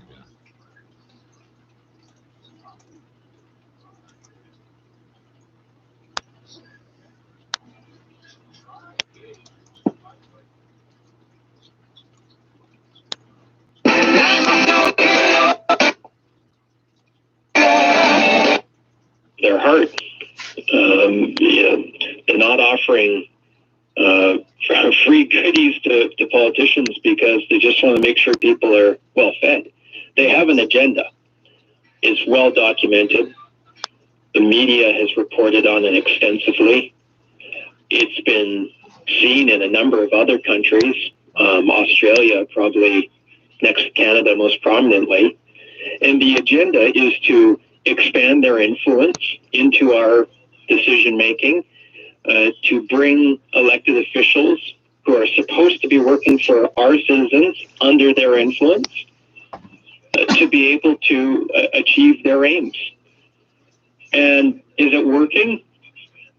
Unfortunately, in many respects it has. They've had way more success than they should in being able to have huge amounts of influence into the decisions that are made in this country. And that reveals itself, that manifests itself in so many different ways. And Brad, give me a specific. I want you to give me a specific, because I gotta say, the reason I've got you on is so many people don't pay attention to this, and if we give specifics, then they have a reason to pay attention. When you say that the Chinese are purchasing influence so that we'll make decisions that favor them, give me an example of 1 or 2 decisions that Canada has made, or British Columbia has made, or any community in this country has made because it's been 10,000 RCMP officers on Wet'suwet'en land, you piece of shit. On the economic integration between the two countries, the trade agreements, the approvals of purchase of Canadian resources and Canadian companies by Chinese state-owned companies are absolutely some of the results of that. I would point to a very specific example in British Columbia, where a previous government gave the thumbs up, green light, for a Chinese state-owned company to open up a mine in northern British Columbia, and to not only open and operate the mine, but to have it completely employed by miners that they brought over from China, rather than employ British Columbians, Indigenous people, young people, a lot of people who, would be more than willing to go and and put in a hard day's work for a fair day's wage, had the door shut in their face because previous government had done a deal. That's what black people are. We just work for money because we're so broke. Say, We're yeah, you come over here. You fucking acquire mutt. the mining rights. You're fucking mutt. You set up, your company comes in, and you bring over your workers.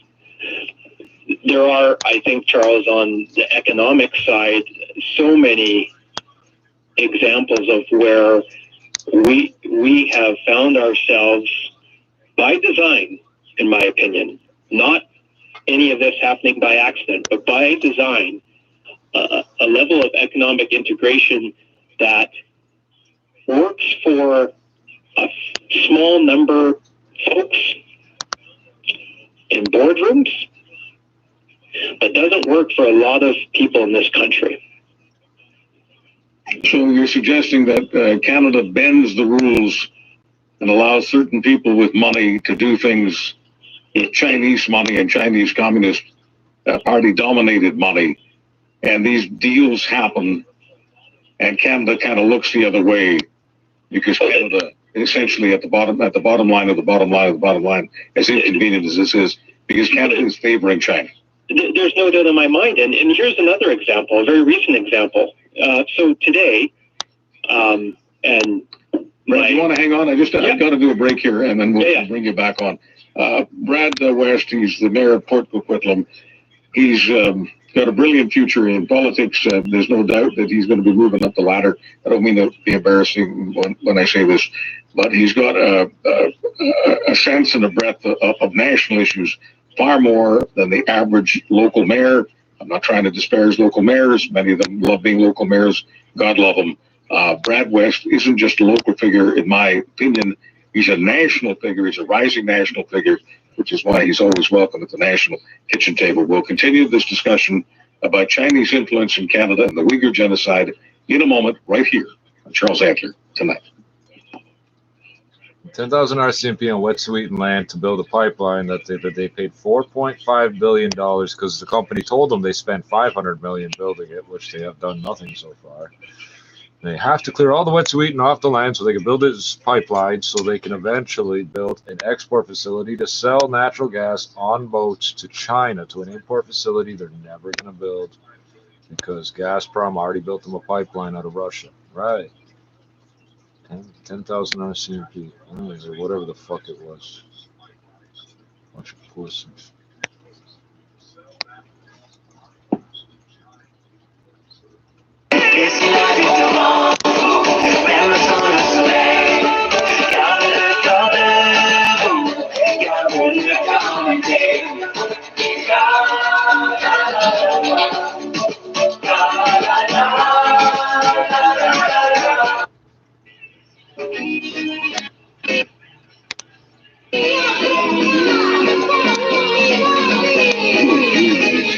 It's all the same song. Cambridge Ontario highway 401 और हेस्पलर road के interchange से सिर्फ 2 minute की drive पर, जहां पर groceries की उम्दा वैरायटी के साथ साथ HMA सर्टिफाइड 100% प्योर हलाल मीट बहुत ही रीजनेबल प्राइस पर दस्तयाब है. अल Umma foods open 7 days a week. For your pre-order and warm welcome, please call Brother Muhammad Raza at 519-620-2233, 519-620-2233, or text message your order at 647-778-9182, 647-778-9182. Al Ummah Foods, 480 Hespler Road, Unit 23, Cambridge, Ontario. Russell Peters tells jokes about these guys giving numbers.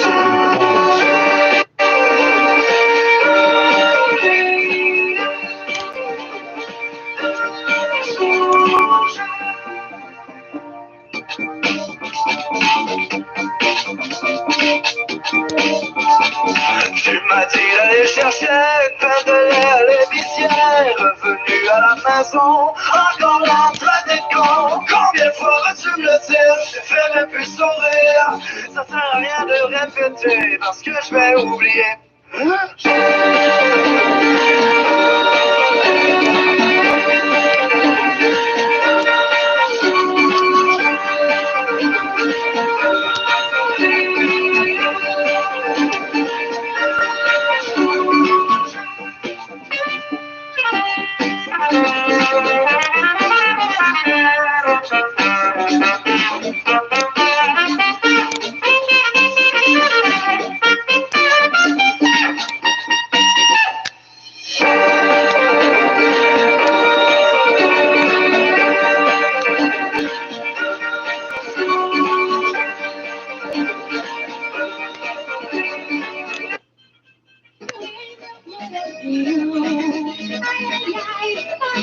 It's all the same damn song.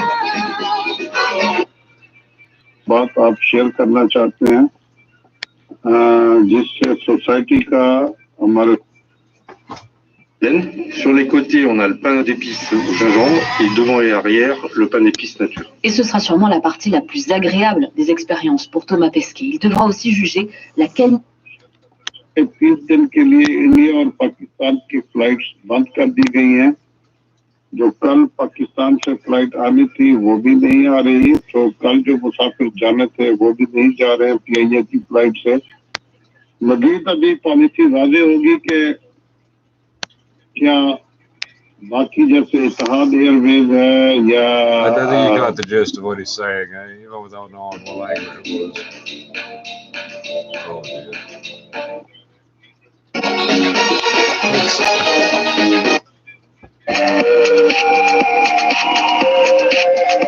You got me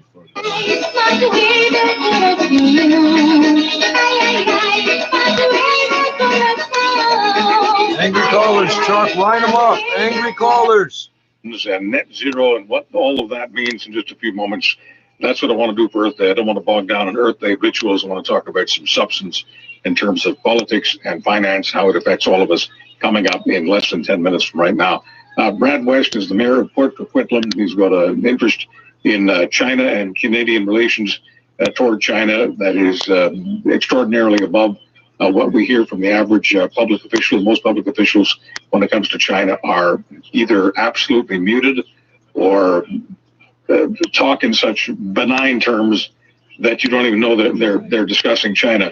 Now, Brad West, I was asking about the proof of Chinese influence in certain decisions that are made in this country, and there was an example you wanted to offer. Say the last time you ordered Chinese what is it you wanted to say, Brad?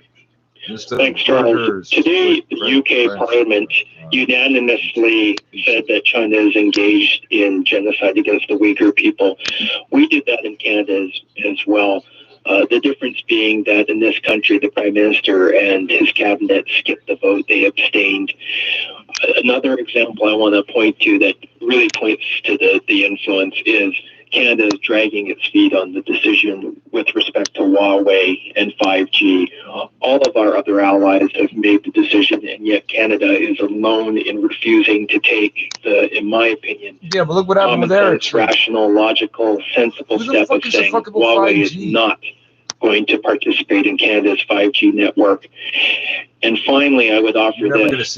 We had businesses in Canada by the hundreds convert to be able to produce some of the necessary equipment and supplies that we need to deal with COVID, including many, many distilleries that worked really hard, scrambled to be able to start producing hand sanitizer. And they put it in water bottles, and yet they were passed over in exchange for Chinese state-owned companies. Federal government bought $375 million worth of hand sanitizer from Chinese state-owned countries and left our own companies, our own workers, our business owners, in the cold on that one.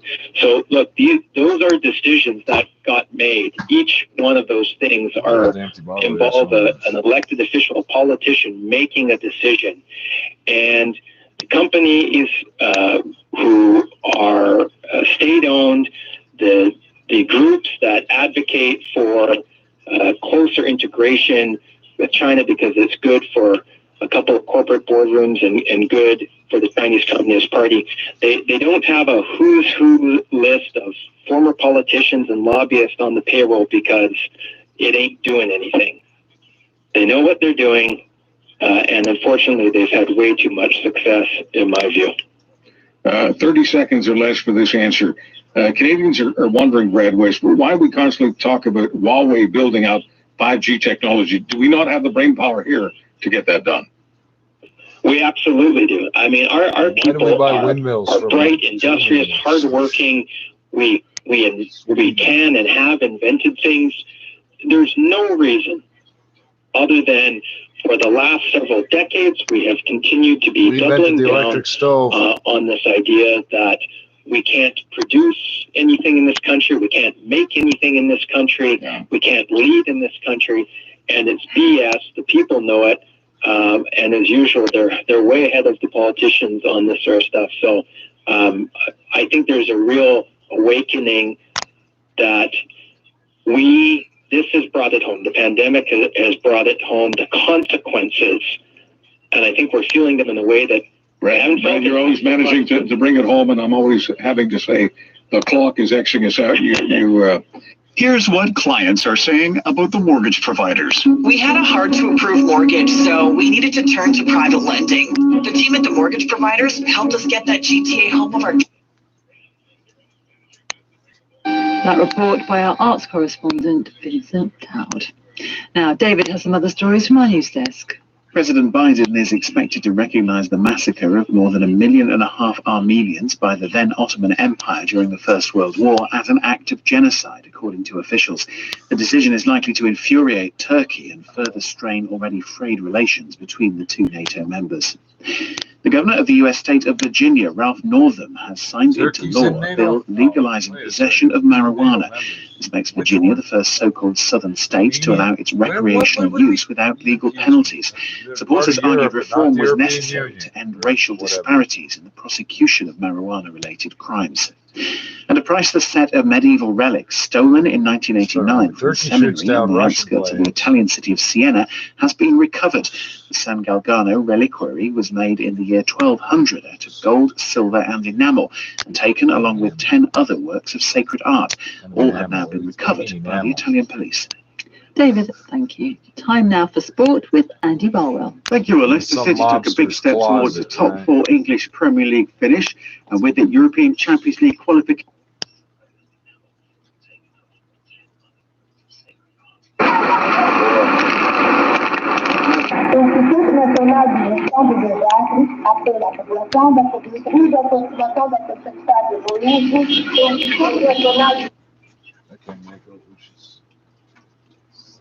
Amplify lower by more than 4%. In the after-hours frame, we had Snapchat reporting earnings. The monthly user number good, 280 million daily active users, up 22%, but zero on the bottom line. No profit for Snapchat in its first quarter. Canadian dollar on the move a little bit lower to 79.94 cents US. The top stories are seconds away on 680 News. Above 7 degrees Celsius, your winter tires wear faster and get -8, noisy on dry surface. But with a quick change from winter to Toyota recommended all-season tires, you'll extend the life of your winter tires and enjoy a quieter ride on your all-season tires, which are designed for warmer temperatures. Contact your nearest Ontario Toyota dealer today and get the right tires at the right price, thanks to our price match promise. When it comes to tires, details make the difference. Terms and conditions apply. Hi, it's Fido. When it comes to streaming your favorite movies, don't let your data plan hold you. Have a plan far in advance. Start your planning now. And L'eau sont publics, vous pouvez tout le monde aller voir ça. Depuis 2016, on voit une certaine diminution des néonicotinoïdes qui dépasse toujours, je dois dire, dans 100% des cas, le critère de vie aquatique chronique. Mais on a vu une augmentation exponentielle de ce nouveau produit-là qui est plus toxique pour la faune aquatique que les...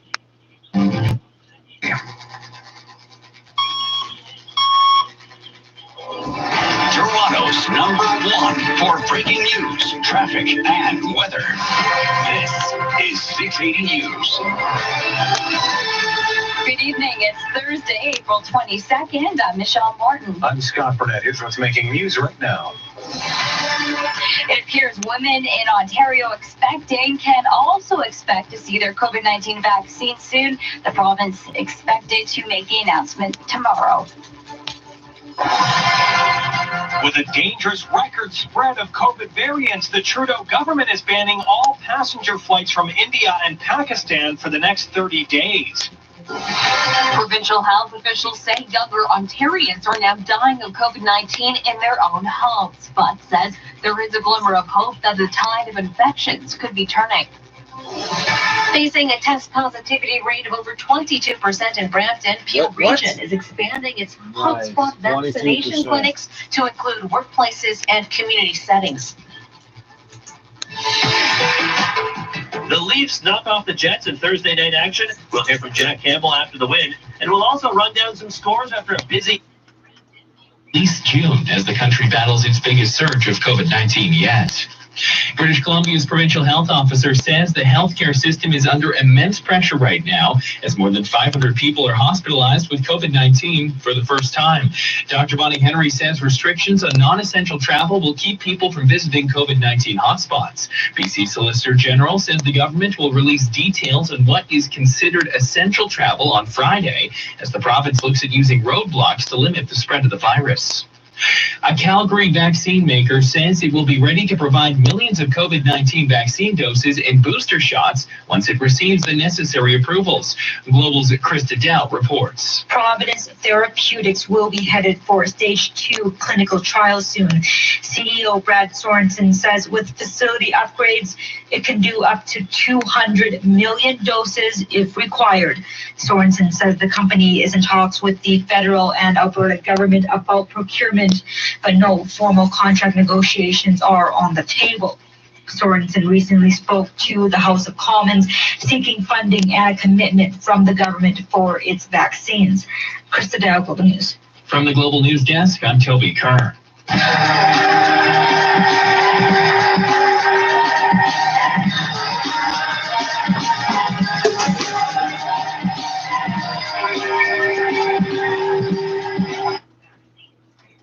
To dust up anywhere between 40 to 60 kilometers per hour.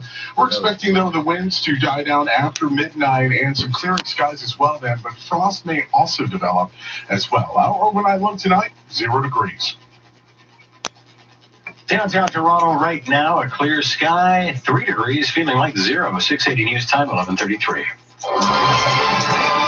Okay, 0.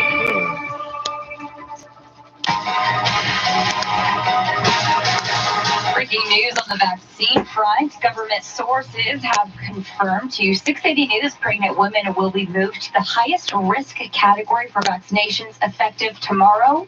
Pregnancy was originally announced as part of the third tier of health condition at risk, with vaccine eligibility estimated for the middle of next month. It comes after the Society of Obstetricians and Gynecologists of Canada told the CBC that pregnant women who have COVID-19 appear to be more likely to develop respiratory complications requiring intensive care and ventilation compared to non-pregnant women. New Brunswick made a similar move earlier this week on the recent recommendation of the Society, which has also recently called on all provinces to prioritize pregnant women and move them to the top of the list. Official details from the Ford government are expected to be released tomorrow. 680 News will bring you the very latest details as soon as they're available.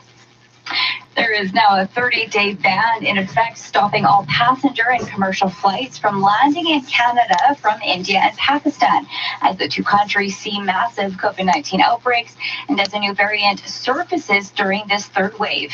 680 Parliament Hill reporter Cormac McSweeney has the details. After mounting pressure to take more action at the border, Transport Minister Omar Al-Gabra made it official. I am suspending all commercial and private passenger flights arriving in Canada from India and Pakistan for 30 days. Cargo flights with essential goods will still be allowed, and people from those two countries who still try to enter Canada through connecting flights will have to produce an additional negative COVID test from their last stop. At least 34 flights from India and Pakistan have landed in Canada in the last 2 weeks, carrying dozens of passengers who later tested positive for COVID-19. The Trudeau government has tried to avoid country-specific measures like this, instead favoring mandatory testing and quarantines for all travelers. The change comes after MPs in the House of Commons passed a motion, and the Quebec and Ontario premier signed a letter demanding new restrictions on flights from COVID hotspots. Thanks to the B.1.617 variant, India has set a global record, logging more than 330,000 new cases in a single day. Cormac McSweeney, Parliament Hill. As the province saw its highest number of COVID-related deaths reported in 24 hours, Ontario's chief coroner is revealing many people are passing away in their own homes due to the virus. 680's Madison Fitzpatrick explains. Ontario's chief coroner, Dr. Dirk Heyer, says people are now dying in their own homes, with COVID-19 now accelerating at a pace we didn't see in the first 2 waves. And Dr. David Williams said they're seeing patients at a much younger age. In the first and second wave, some age groups said it's not really a big deal for us. as Dr. Hyer's been alluding to, and is trying to say, there's younger people coming into the emergency department, not just feeling well, they're coming in critical condition already. Dr. Williams adds there is a glimmer of hope as we are slowly seeing the impact of the stay-at-home order and what happens when residents follow public health guidelines. And this is what the fruits of your actions are, pulling together to do the best we can to keep those institutions, such as our hospitals, and we hope someday our schools open again, because we have to do our part all the time, every time. The province reported below 4,000 new cases for the first time this month. The number of resolved cases also outnumbering the new ones. I'm Madison Fitzpatrick. As Peel sees a staggering positivity rate, the region is ramping up vaccination efforts, seeing workers in hotspots soon getting a jab. 680's Phil Martino has the story. Peel Region says the vaccination of adults living or working in hotspots will begin in select workplaces and community settings in the weeks to come as vaccine supply becomes more available. To start with, workers at Amazon, Maple Leaf Foods, and Maple Lodge Farms will be able to roll up their sleeves for a shot at clinics set Maple up on Leaf site. makes that According tinned to meat. Peel's top doctor, Maple Dr. Lodge makes the fucking these chicken workplaces dogs. were selected by the province. Prevention criteria for selecting the workplaces included that they have workplaces for being within hotspots, data or outbreak, either historic or current, and also that there was an expressed willingness of the employer to not only operate an on-site clinic for their employees, but also to ensure that they would be providing a pop-up clinic for their community as well. According to Peel officials, this public-private partnership will be the first of its kind in Ontario. I'm Phil Martino. Public-private partnership. 680 News Time, 11:37. The Premier is pledging to finally answer calls for paid sick leave programs for workers during the pandemic. Here's 680's Mohan Qureshi. For months, people have been calling for the Ford government to implement paid sick leave. In the past few weeks, those calls have grown louder from medical professionals, workplace advocates, the opposition, even members of the Premier's own science table. It's something the Premier has refused to do up until now. But it isn't enough to know you can't lose your job. You also need to know you won't lose your income. For criticizing the federal government for not making the adjustments he wanted to see to their paid sick leave program in the recent budget. When the budget came out, there wasn't any changes. So we're going to take actions ourselves. And we will have the best program anywhere in North America, bar none. Well, he made some big promises there. He didn't provide specifics on what the province's paid sick leave program could look like or a timeline on when it could be introduced. We know the opposition has offered up their own bills on paid sick leave, which have been rejected by the Ford government. I'm Mohan Qureshi. Hundreds of vaccine doses made available for today at the Downsview Arena pop-up clinic went fast. The floodgates were thrown wide open here at the COVID vaccination clinic at Downsview Arena. Humber River Hospital tweeted around 11 a.m. they had no lineup today, so they would give out 600 AstraZeneca vaccinations. First come, first served. No postal code restrictions. The parking lot became a madhouse. For some, waiting out in the cold, cold wind. People were just clubbing each other to death to get that vaccine. My dad died of COVID in January. It's a big deal for me to be able to see my family. My brother's dying of cancer. I haven't been able to hug him in a year. This is huge for me, if I can get it. All 600 doses were spoken for soon after 1 p.m., and the line was cut off after all that frenzy. Hospital VP Suda Cuddy. Could we do maybe a better job moving forward of, say, crowd control or parking control? Absolutely. Every day is a learning opportunity in the world of vaccination. At Downsview Arena, I'm Mark Douglas. Downsview Arena can't handle 600 people. Update in 30 seconds. 680 News Time. Hey, remember SARS stock? What does Andrea's CRV have in common with Pat's Civic? The answer, both were assembled right here in Ontario. And during the Honda Checkered Flag event, lease your own Ontario-built 2021 Civic LX from $62 weekly at 0.99% and zero down, including $750 Honda bonus. But it is possible. All right, so if the higher prices for carbon reduce the emissions from industry, but let me once again, I don't mean to be a doubting Thomas. I just have to go with past behavior. Don't companies have ways of buying offsets so that they continue to emit just as much as they've been emitting as long as they pay a price for it? Yeah, indeed. I will agree with people who's not a big fan of this sort of offsetting approach that exists out there. Some of that, the carbon pricing scheme in Canada and the system in Canada works sort of, there's two different versions of it. For companies, they have this sort of output-based Companies have ways of buying offsets so that they continue to emit just as much as they've been emitting. Yeah, and I'm among the people that's not a big fan of this sort of offsetting approach that exists out there. There is some of that, the carbon pricing scheme and the system in Canada works sort of, there's two different versions of it. For companies, they have this sort of output-based pricing scheme, which basically was created to make sure Canadian companies, their competitiveness versus other countries is being protected. And, but I would say that like what the government's done is both, there's the pricing side, and there's also other regulations, and then there's all these incentive structures. Like in the most recent budget, there's a lot of money in the budget going towards trying to support, tax benefits for people doing zero emissions technology. They're creating this net zero accelerator, which is basically like kind of like a venture capital fund to support greenhouse gas reduction projects. My personal preference would be if it was more just strict regulations rather than all these sort of incentive programs. But if you trust, if you believe the model and it says that these programs could be effective, I'll just say I would feel a little bit more comfortable if we were really just doing like bigger infrastructure spending. If we just went like full on into let's, make it a big government project with help from the private sector to make sure there's enough charging stations in the country and make sure we're making it really affordable for people to get electric vehicles, for example. And I want to discuss that with you after the break. But before I go to the break, I want to ask you about this. To me, it's just, economics. There's always this assumption, all of these conversations always go to this business of if you charge companies more, they're going to emit less. Why wouldn't orthodox business practice weigh in here? Orthodox business practice is, if you increase costs per company, the company will find a way of defraying those costs by passing them on to the consumer, but they're not necessarily going to be producing any less. So this idea that higher prices automatically get less emission is something that sort of flies in the face of what I'll call business orthodoxy.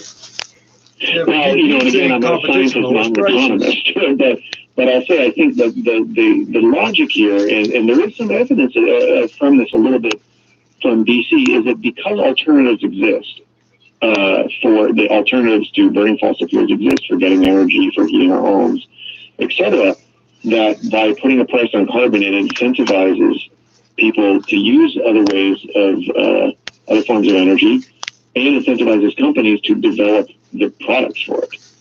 And I think that's basically the logic. But you would agree that companies that, I'm just thinking about major emitters here, whether you're in forests, whether you're in the mines, whether you're in the oil sands, whether you're in agriculture, surely to goodness, no one believes that all of those companies will be doing less emitting. In other words, less production. They're not going to. I mean, maybe they will, but I don't think that they're planning to scale down the production significantly to get the emissions down. I think they'll pay the higher carbon price because that'll be the law. But I think they'll find ways of, as I say, either defraying the costs or just eating them, and perhaps making a little less profit. That's kind of the way business tends to work. When we increase their costs, whether you're increasing taxes, increasing rent, increasing regulatory issues, whatever it is, usually business wants to continue to flourish, and they find a way to deal with the costs. Yeah, and I'll just say that you're going to the part of this that is going to be the hardest nut to crack for Canada. We could, the electrification of vehicles, and even to some extent electrification of how we heat our homes, and ground heat pumps and everything, that's quite realistic for Canada to do. We have the technology, we have the know-how. We just need to spend the money, put the capital investment in up front to make that happen. I think that's very doable. But the type of industry you're talking about, where it's resource-based, where producing oil, producing gas, that's the really difficult conversation that this country needs to have. Because, a future where we're not emitting greenhouse gases is, oil and gas aren't compatible with that. And we need to have that. Dr. Donner, I'm not disagreeing with anything you're saying. I'm just saying that because I live in Canada, and I've lived in Canada for most of my life, and I've lived in Western Canada for most of my life, I mean, I've been there, done that, energy, agriculture, mining. I mean, that's a huge chunk of our economy, and I don't see in the next 10 years that becoming less of a chunk. As a matter of fact, the Bank of Canada and all these people who are actually optimistic about the future, that's one of the reasons they're optimistic, because they're optimistic that most of those industries are going to be bringing in a lot of capital. They get financed. Right, and all I'll say is that, I mean, with most of the research on this sort of is showing that, like, for, as I mentioned, there's to some degree the low-hanging fruit in a way of things like electrification of vehicles and everything that we could do now. And while we're doing all of that to get these initial reductions in emissions, we need to start thinking about how do we really transition the Canadian economy. Mm-hmm. The other resource-based part of the Canadian economy. Let's talk about what you call low-hanging fruit, which is a very interesting piece of fruit, and that is the electrification of our vehicles in just a moment. On this Earth Day, this is Dr. Simon Donner. He's a climate scientist, and he's a UBC professor of geography. My name is Charles Antler, and this is Charles Antler Tonight. Rough driving conditions can chip your windshield in the blink of an eye. At Speedy Glass, we can quick... What, wasn't it like 6 o'clock or something? And they were talking about how bad electric cars are for the environment on this exact same station.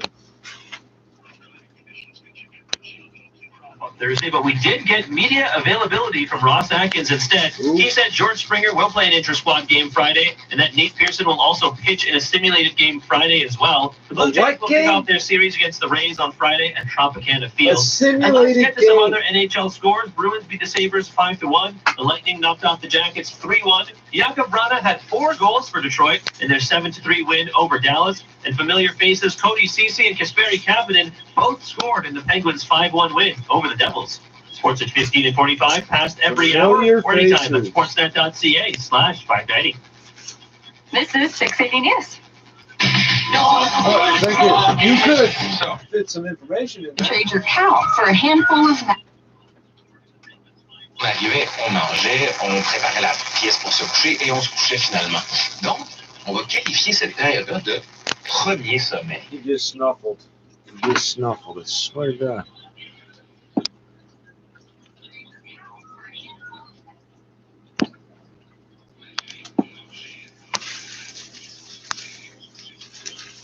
The father separately, we characterized those, and then we looked at the children and asked, all right, we could see lots of variation that is passed down from generation to generation that's expected in the DNA of the mother and the father. But what we focused on were those rare but sometimes informative variants that are not seen in either the mother or father's DNA, but are seen only in the child. So they are the de novo mutations. Those are the errors that take place around the time of conception. And that happens in every single conception. And it's now pretty well established that between 50 and 100 events take place with each generation. And this is an important building block of evolution, because this is how some variation is introduced in a random background manner into the population.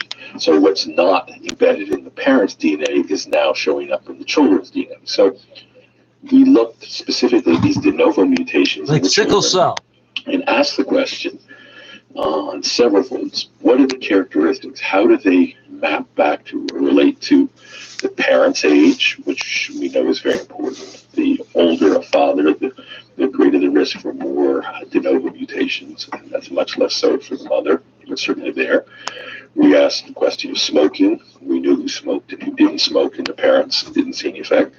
And then we had the detailed analysis of the radiation exposure, and we didn't see any effect of the radiation on the number or the types of mutations. You lie. And I think people will find that really surprising. It's so much part of the received wisdom that mutations will be acquired and will be passed on. I mean, I don't. Maybe as a scientist you don't see it that way, but that is definitely, I think, the general perception. Oh, between science fiction and all sorts of lore, yes. And animal studies have suggested that, but animal studies have a very interesting different characteristic where they get a huge buzz of what would be fatal radiation, and then they damage so much of the eggs and sperms that you see a small but real element of increase in de novo mutations. Here, in real life, in the human situation, these individuals had protracted exposure over weeks to months, slowly decreasing the amount of radiation as it decays.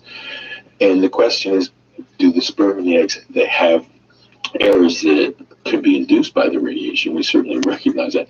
but they may have time to correct some of those. So that's our sort of hypothesis and what we think is sort of the plausibility of why this is the case. But we have to put that next to, or in the context of, also seeing that the doses are not as high as what the animal data had suggested. But they are the sorts of levels that cause a lot of concern to people. And, you know, these liquidators were going in there into Chernobyl. They were taking away radioactive rubbish. We've seen on the series, absolutely, how scary it was. Oh, absolutely. But they did it, you know, bit by bit. It wasn't as if they stood in front of a machine like in Star Trek or in some science fiction. And so I think the propagation of this idea is a very important one. And we know from the people who come from the area of Fukushima, where the nuclear reactor had the accident after the tsunami in 2011, that one of the major concerns people have about the long-term consequences is this very issue. But what's interesting is what we learned here is very important for the Japanese, because what were estimated to be the environmental levels in Fukushima were well below what many of the Chernobyl liquidators were exposed to. So we think this is encouraging news for the Japanese population in the Fukushima region, for instance. Absolutely. And just to be absolutely clear, this sort of lack of effect that you're seeing at the genomic level is matched, is it, by a lack of any effect in terms of the health of these children or their parents? Yeah, well, that's an excellent question. These long-term studies that we've told you about are looking at a whole series of things. Answer it. For the children of liquidators, we have yet to see substantial medical consequences. The liquidators themselves suffer not only cancer, but issues with eye problems, cardiovascular, hypertension, heart attacks, and the like due to radiation exposure, and their other sort of chronic conditions. But it is intriguing. We're now 35 years out, so the interesting question is, as the children age into the time period when a lot of these chronic conditions become more and more common and become what we call incident or start to occur on their own, the question is, will there be a difference in this group of individuals from the normal background rate of developing diabetes or heart disease or cancer in the Ukraine? And those studies, will obviously continue. But I think this bit of genetic information, from the study is relatively encouraging. We should not expect to see, a large surge of any kind. Stephen Chanak. And there's a second study in Science in which Stephen and his team identified the precise mutations that underlie the thyroid cancers triggered by the Chernobyl radiation. If you go to our podcast, you can hear more about that. Yeah, but that has to do with having a lack of iodine in your life beforehand. There's been huge international attention this week to the trial and conviction in America of policemen. Former. The product that is giving them returns, that means that we'll continue to have higher emissions, and have a hard time understanding how all of that will add up to what we're talking about. Now, in the coming years, we'll find out who's right and who's wrong about this. But in your mind, what's the number one thing that would get more and more Canadians excited about electrification, buying electric? Could it possibly be the price is coming down? Tell them about how close the uranium plant is to their house. I do think the price is coming down is a big thing. The other thing I would say, I don't know what your experience is, if you've had the experience of driving an electric vehicle, but I also think just having them in people's lives and having them present more would be a big deal. I think one smart thing the city of Vancouver did a number of years ago is they built a few electric charging stations in town, and made them really visible to make it possible, to make people, when you're walking around town, realize, oh, there are places to charge your car, right? And you start to see how actually this is quite doable.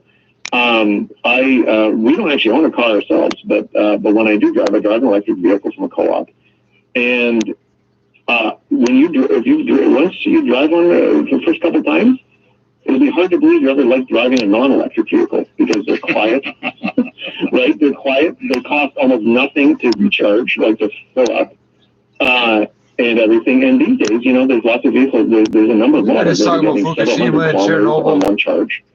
And so I actually think the experience will sell itself And we're going to reach a tipping point pretty soon where where there'll be a fight to find the electric vehicles. Feeding the mice. Well, the maintenance costs are wonderful because, as Jay Leno says, it's basically an appliance. It's like a toaster. Not too many people are taking their toasters into the shop every few months for this and that and the other thing. I want to give you, I've got 60 seconds left here, so I just want to give you the last word. That doesn't count. On this Earth Day, what would your message, Dr. Donner, be to the Canadian public?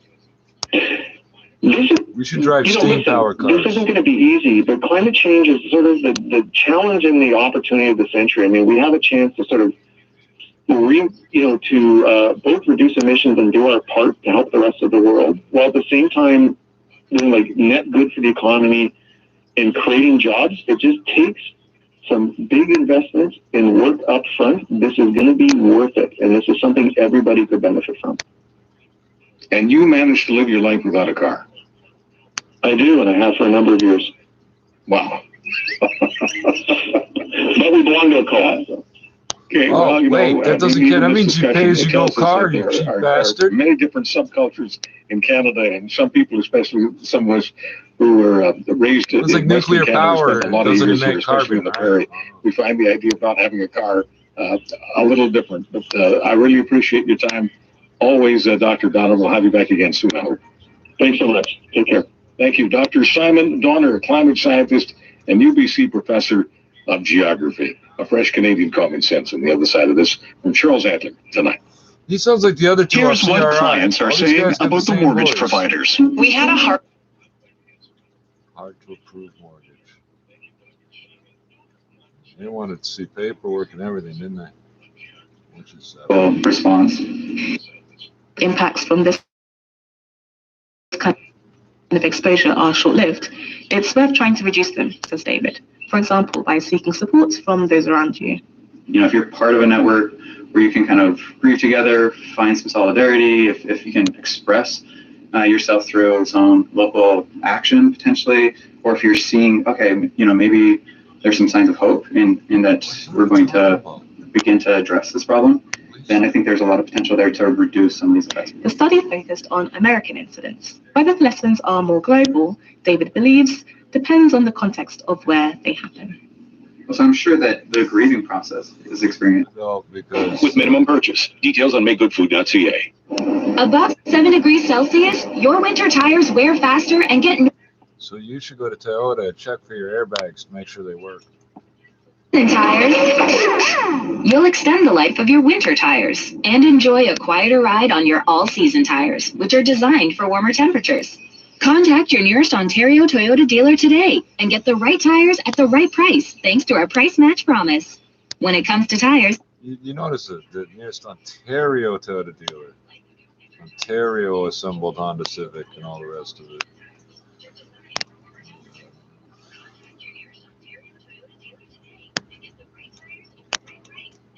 This is all crap.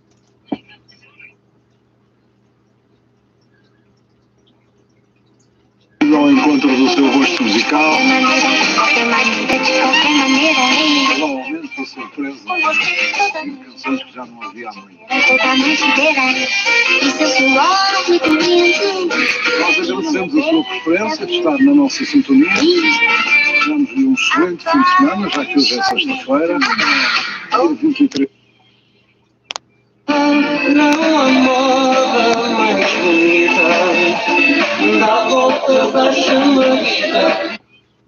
Faça a favor de ser feliz, tenha bom fim de semana.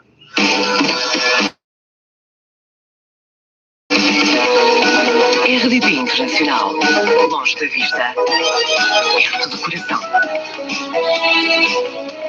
You're listening to Chin Radio AM 1540, the voice of Multicop.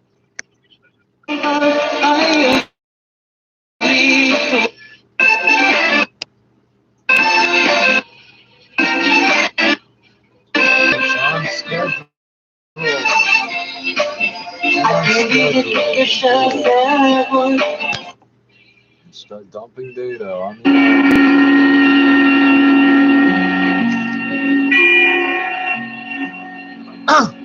I was gonna verbalize that. I was hoping they play that X-1 with the Hush Boys. howling You depths see of the the angle desert he's trying to night. show me. The crime that is almost committed. The stir of nerves, the CCD ticking of skin. the Yes, clock. keep doing it. Every A time I look rescue that might towards the be screen, too I want to see me get late. Or dripped the around like murderer that. who might get It's 3 away. times in a row. Let's do it again. Mystery and intrigue and So dangerous there's that. adventure. Yeah, refresh everything on my screen over and over and over. Keep it up. Keep dumping as much data as you can on the hour, every hour. Clock the clock up. That's good. For suspense, That's good. Keep it up. tonight we present The Body The first Snatchers 4 minutes by is John advertising, Dixon bro, so I don't Carr. give a fuck. Fucking CHOMO. Yeah, keep the alarm popping up and down. It's crazy how you can fuck the clock up. No one's ever thought of doing that in computer hacking ever before. Prowls after dark. Beware of the graves he robs. Beware of the murders he commits to provide new corpses for the doctors. So there's an episode of X-1. Up to the year After the 1832, planet's been the nuked. body snatchers terrorized England. According to the law, only 4 bodies a year could legally be supplied to the surgeons for anatomical study. And even these were a monopoly granted to the Barbers and Surgeons Company of London.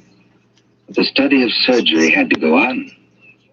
In hundreds of medical schools all over England, perfectly reputable doctors were compelled to buy bodies and ask no questions. How come we didn't do the up In and down thing this time? 1828, burst the scandal of Burke and Hare, who found grave robbing too slow and murdered 16 persons in order to supply Dr. Knox of Edinburgh. And so, out of basic good purpose, sprang the evil of The body snatcher.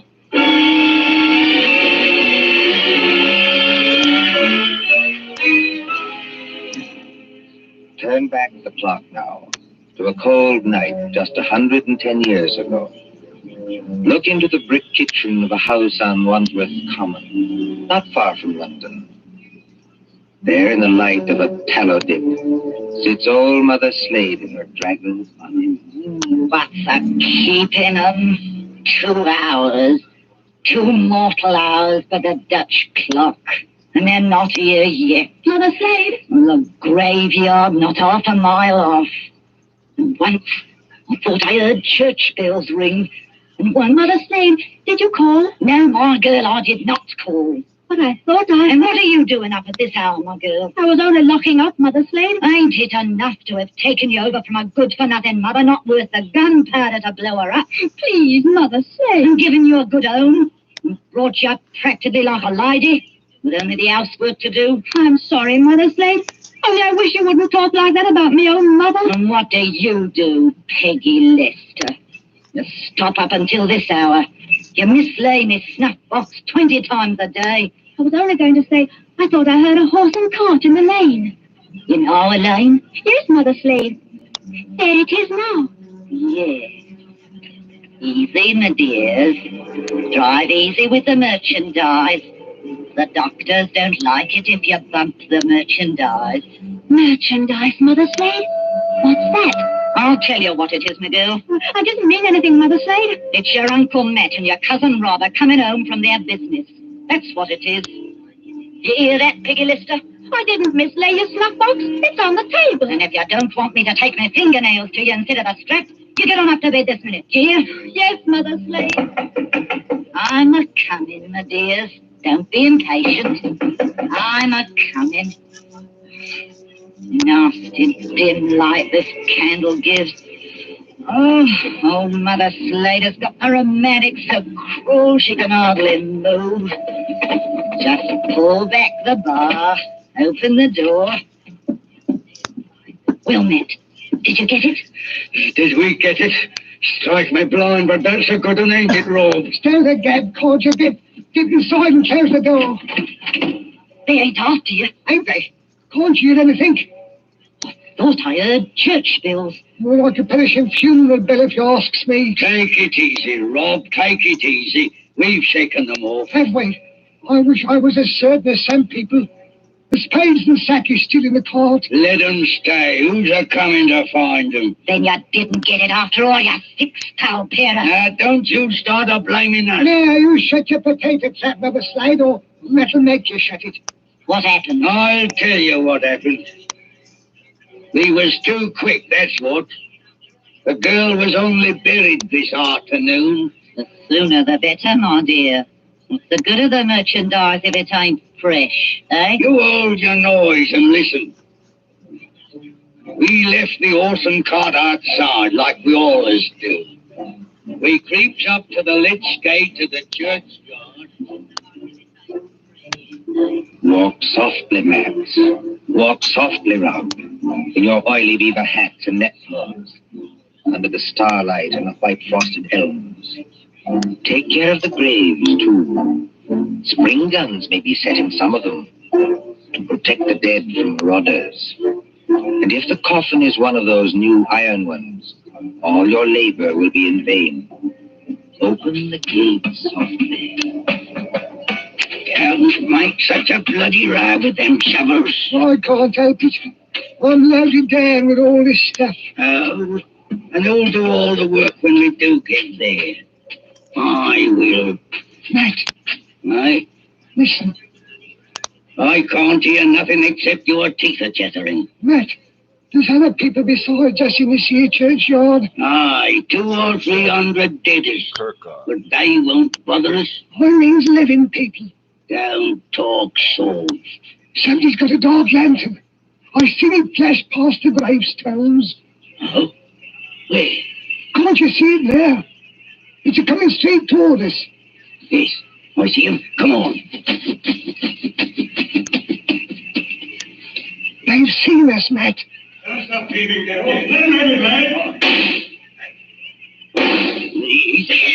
down beyond the gravestones. Crouch down. They can't shoot through stone. Matt, it says here, sacred to the memory of the girl's relatives. They've been watching her grave. All the boys. They want to get up now, they'll have to climb the wall. Oh, Struth. If only I had my barkers. First time in 2 years I've gone without a brace of pistols, and this happens. But you ain't got your barkers, Matt Patterson. I got what's just as good. Give me a shovel. What are you going to do? Charge 'em. This here shovel's got a nice edge. Are you daft? They'll have to take time out to reload, won't they? Hear that? Somebody's starting the field. That'll bring down every field within a mile. If you want a driving ticket and a neck in a rope, stop where you are. But if you don't want to get scragged before your time, follow me. That's all there is to it, Mother Slade. We went out by the gate and blow me if they could stop us. You perishing numbskulls. Did they recognize you? No. We had our neckerchiefs around our eyes. Did you do it? I don't know. There's blood on the shovel. No, there ain't, Mother Slade. I wiped it off. Anyway, we're here. What I want now is a Christian fire to sit by. And a drop of spirits to warm my stomach. There's no spirits in the house, Matt Patterson. Don't you lie to me, you ugly mad dog. Let go, man, Matt Patterson. I'm warning you. Let it go, Matt. There's no spirits. Only half a loaf of bread. Don't I know it? I haven't tasted a drop of gin all day. Black dogs on my back. Well? Hark at what I say. The doctor was promised a corpse tonight. All right, dearie, he gets a corpse tonight. There's that funeral bell again. What's the clock, old hag? Come on, spit it out. A nice young corpse without any trouble or bother. Aye. What about young Peggy upstairs? Strike me blind. What about it, eh? You'd have to be mighty careful. Why? You'd have to smother her with a pillow while I sit on her legs. That's what Burke and Hare done up in Edinburgh. Then you don't leave any marks on them. See? You're off a tick, wait. What? If the doctors see they've been polished off, just plain murdered, they won't have nothing to do with it. Leastwise, they don't like it. Like it or not, dearie, they all do. Who's buying the beef tonight? Dr. George Arnold. Him? The young fella out Fulham way? That's the man, dearie. But I thought he was too pious and holy to play. That's what Dr. Arnold thought too, till they started putting the screws on him at Bart's College. No corp, they said to him, no lecture. No lecture, no students.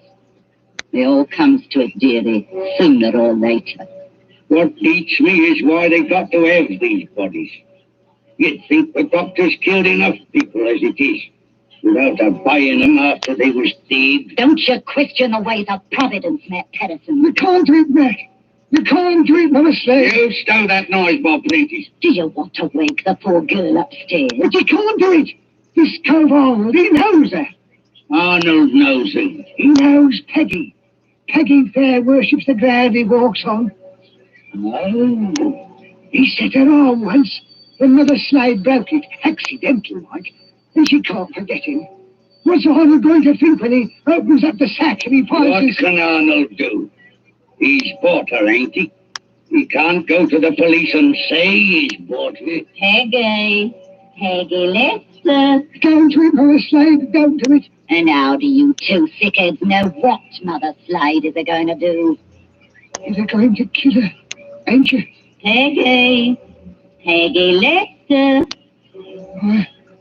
I thought I heard her moving about upstairs. You did, Mr. Milk and Water. She's on the stairs now. Rob, you're the least to be depended on. Go out and fetch in the sack. Don't do it. It'll bring us all bad luck. Matt, you're a lad after me own heart. You stop where you are and do just as I tell you. Trim the candle. Let's get it all nice and snug. What does she bring, do you think? 15 guineas, maybe 20. Maybe more. 20 guineas? Strike me blind. But this is a way of doing business that I like. Listen. Did you call me Mother Slade? That's right, my ducky. That's right, my little pet. Put your wrap around you and your slippers to keep your feet warm and come right down here to Mother Slade. I'm coming, Mother Slade. I'm coming.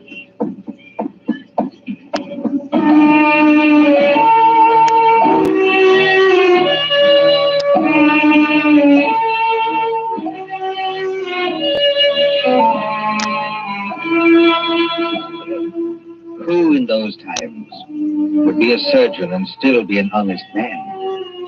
At that drugged hour of the night, look into the sitting room of a spacious house. Many candles are still alight there, though they have burned down nearly to their silver sockets. There is Chinese paper on the walls, and a turkey carpet underfoot. In front of the fire, now almost out, sits Dr. George Arnold with his bottle green coat and heavy hair.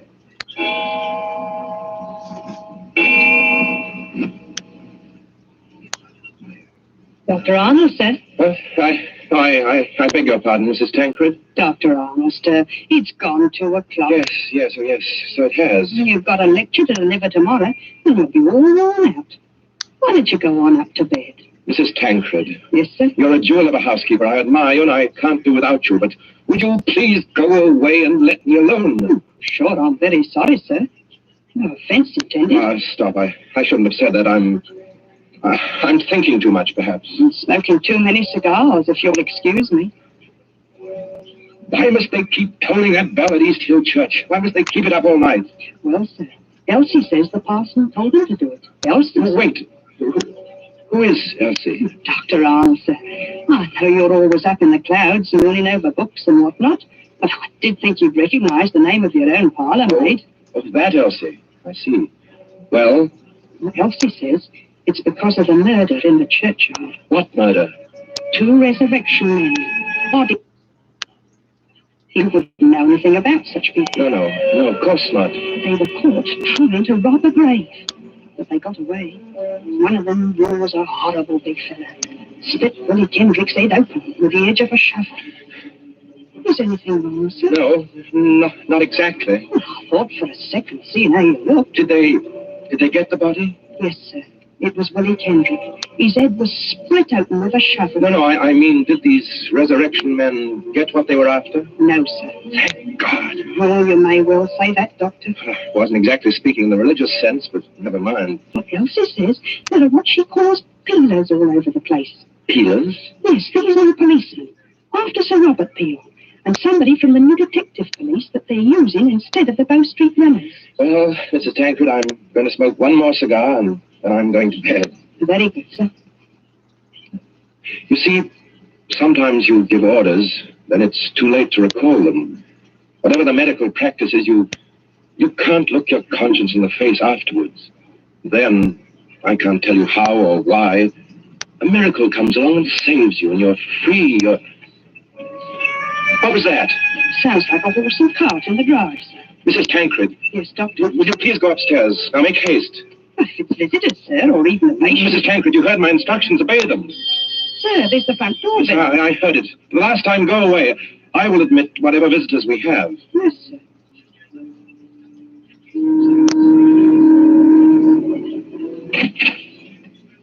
Good evening, dearie. Oh, come into the sitting room here, Mrs. Slade. La, sir. Just call me Mother Slade. You don't hardly seem natural or friendly to hear anything else. It's a pleasure to curtsy to you, Doctor. Cool. What a lovely room. I suppose... Your candles is going out, though. One by one. Poof. Then you'll be in the dark. I suppose you've come to report failure. Failure, dearie? I understand you didn't get what you went after. Bless you, dearie. We got something just as good. Finest piece of merchandise you ever saw. You haven't got it here. Bless you, dearie. Mother Slade always keeps her word. Bring the merchandise in, you dears, so the doctor can see it. Quiet, please. Oh, of course, dearie, I forgot. The big fellow with the black eyebrows is Uncle Matt. The little fellow with the watery eyes is Cousin Rob. And between them, in that sack, they're carrying... Who is it in the sack? 19-year-old girl, dearie. Finest anatomical specimen you ever saw. Where do you want this here thing dumped, Governor? Easy, man. Why did you bring it here? That's where you told us to bring it, dearie. I mean, why did you bring it to the front door? Why not to the surgery? Only place in the house where there was lights, Governor. Hurry up now, where do you want it? Well, take it... Yes, dearie? Take it over and put it in the cupboard there, where I'm pointing. This cupboard here, Yes, then close the cupboard door. Shame on you two. Tracking your muddy boots over the doctor's lovely turkey carpet. Easy, my dears, easy now. All right, Robin. Don't bruise the merchandise. Whatever you do, don't bruise the merchandise. Right, my blind, what's the odds? She can't feel it now. There's your body, Mr. Sawbones. Now, let's see your money. Well, just one moment before I give it to you. There ain't no itch in this, is there? Or better not be. No, I made a bargain with you and I'll stick to it. Thank you.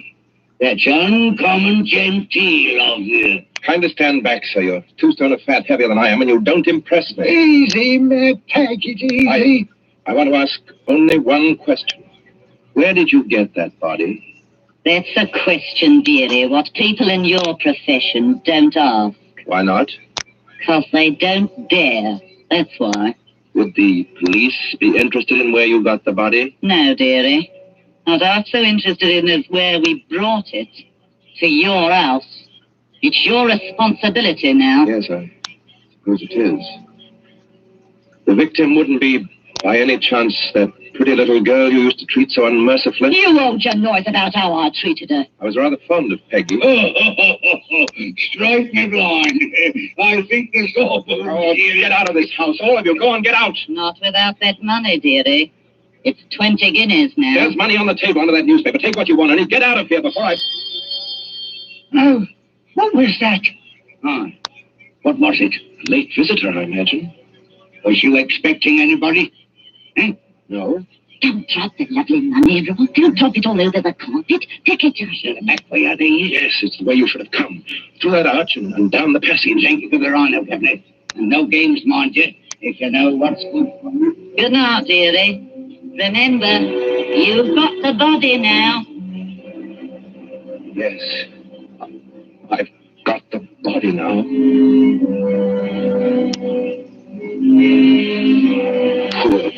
Poor little devil. Dr. Arnold, sir? In heaven's name, Mrs. Tancred, haven't you gone to bed yet? I had to get up, sir, to answer the bell. Yes, of course. I'm sorry. Dr. Arnold, what's the matter with you? Matter? You're as white as a ghost and you're almost crying. Am I? Well, we must remedy that. It's so dark in here, I could barely see you sitting there. The candles going out, one after another. Nothing but smoke and an ugly smell of grease and that cupboard door. What about that cupboard door? I always declare, sir, it won't keep shut without any natural bolt, if you'll excuse the liberty. Mrs. Tancred, keep away from that cupboard. Dr. Arnold, sir. Are you ill or anything? No, but keep away from that cupboard. Who rang the bell? Oh, dear, I was almost forgetting. It's that man Elsie was talking to us about. What man? The officer of the detective police, sir. He wants to see you.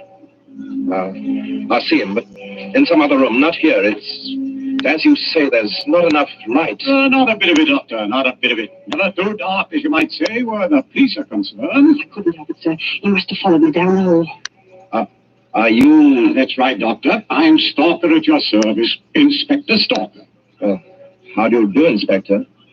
Mrs. Tancred, you may go. Oh, by your leave, sir. I'll just get some more candles and put them in that bracket by the cupboard. It's not in use. No, you needn't trouble. It's no trouble, sir. Excuse me. First of all, Doctor, I must apologize for intruding as late as this. Not at all, Inspector. Will you be seated? Thank you, sir. Thank you kindly. Now, I dare say you're wondering why I'm here. Yes, I am, rather. It's a bad business, Doctor. A very bad business. You mean the murder in the churchyard? Oh, you've heard about it. Well, my housekeeper said something about a man being killed with a shovel. That's right, Doctor. Not much doubt about who did that. No? No. The little fellow dropped his dark lantern with the initials on it. They're professional body snatchers. We've had our eye on them for a long time. Speaking of body snatchers, Doctor. Well? I expect this anatomy law is pretty hard on you surgeons. It's an infamous law, sir. All the same, Doctor, it is the law. Yes. And if any surgeon happened to be caught with a body, especially a murdered body... What are you hinting at? Nothing, Doctor, nothing. By your leave, I only want to ask a question. Well? What time did your friends leave? Now, come, Doctor. As one man of the world to another, do you see any green in my eye? You're not going to say you had no guests when their horse and cart are still at your front door. They didn't get away. No, Doctor, they didn't. They made a little reception committee as they left by the back door. Darby's on the wrists. Snap. Just as I might reach out and touch your wrist. Like this. What do you mean by Darby's? Handcuffs. I've got a pair in my pocket. Gags into their mouths. That's to keep them from biting. Do we have to go on with this? You already seem to know everything I could tell you. Not exactly everything. I don't know, for instance, where you've hidden the girl's body. You're a very diligent man, Inspector Stalker. Thank you, sir. I try to do my duty. You said it. The girl? These gin-muddled degenerates have been watched every second since they left East Hill Churchyard.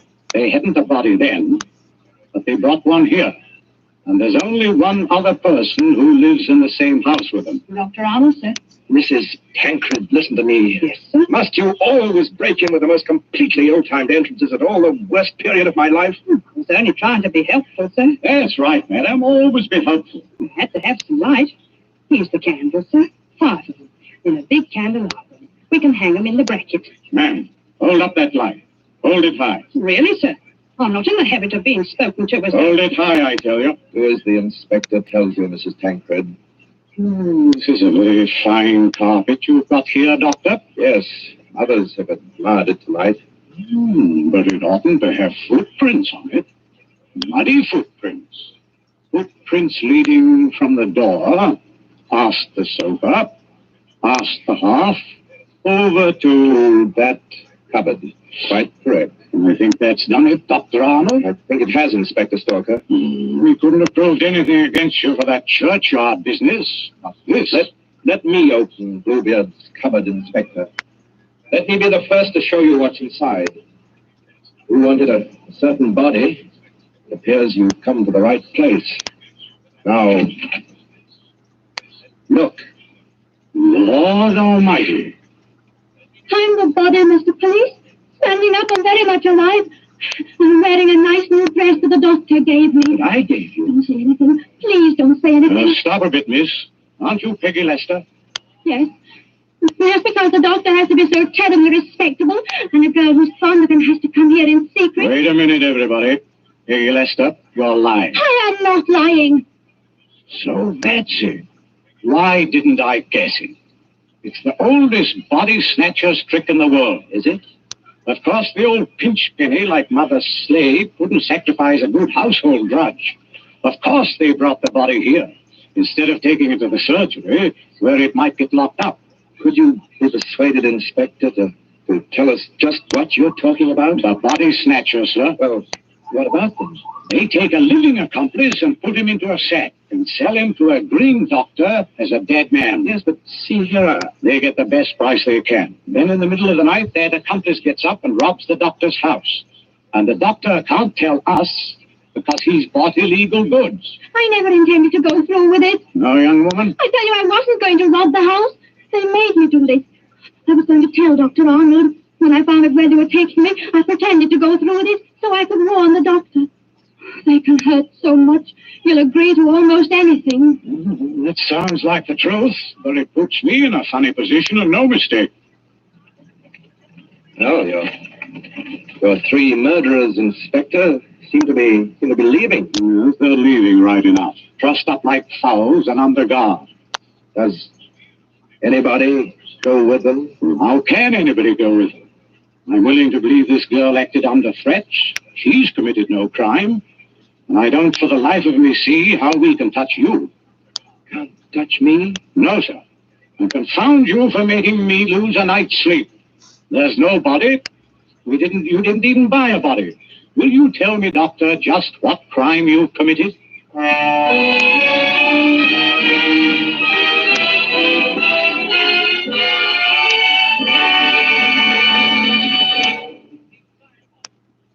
And so ends The Body Snatcher. The story of London at midnight, 100 years ago. And tonight's story of suspense.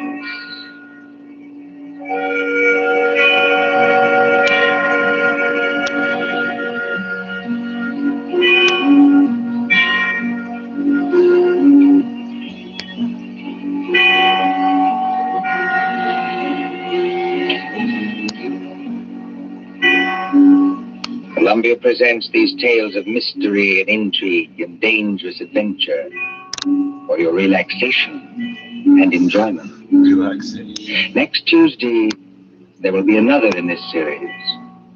Same hour, 9:30 Eastern Wartime.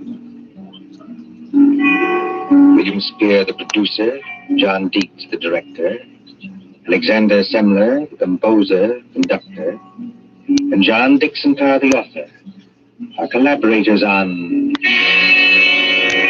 Suspense.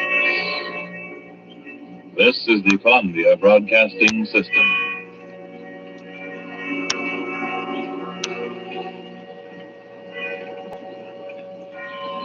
Damn it, there better be an X-1 after that.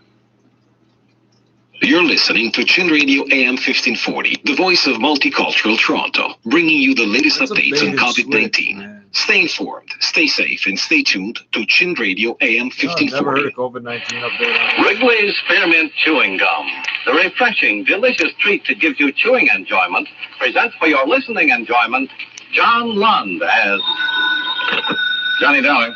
Emily Conrad, Johnny. Oh, hello, Mr. Conrad. You employed? No, I'm not. All right. Ever heard of a man named Howard Arnold, big attorney? Represents some of the biggest. Oh, yeah, that one. I've been reading about him. In relation to Dr. Attorney for George Castro. That's right. Represents the whole rotten syndicate. Yeah. We insure him for $500,000. We wouldn't want anything to happen to him. With that outfit behind him, nothing could. Castro's got more guns than the Army and Navy. I've known Arnold for a long time. Went to law school with him. He called me up the other night. I met him in New York. He's worried. He didn't say it, but I think he's had that falling out with Castro. He wanted to know if I could give him some protection. Why doesn't he go to the police? That's what I asked him, but he said the police wouldn't lift a finger unless he helped expose Castro. Now, what do you want me to do? See him, find out what's on his mind, and stick with him till he feels safe. Okay. Thanks, Johnny. He lives at 944 Sutton Place. I can leave in an hour.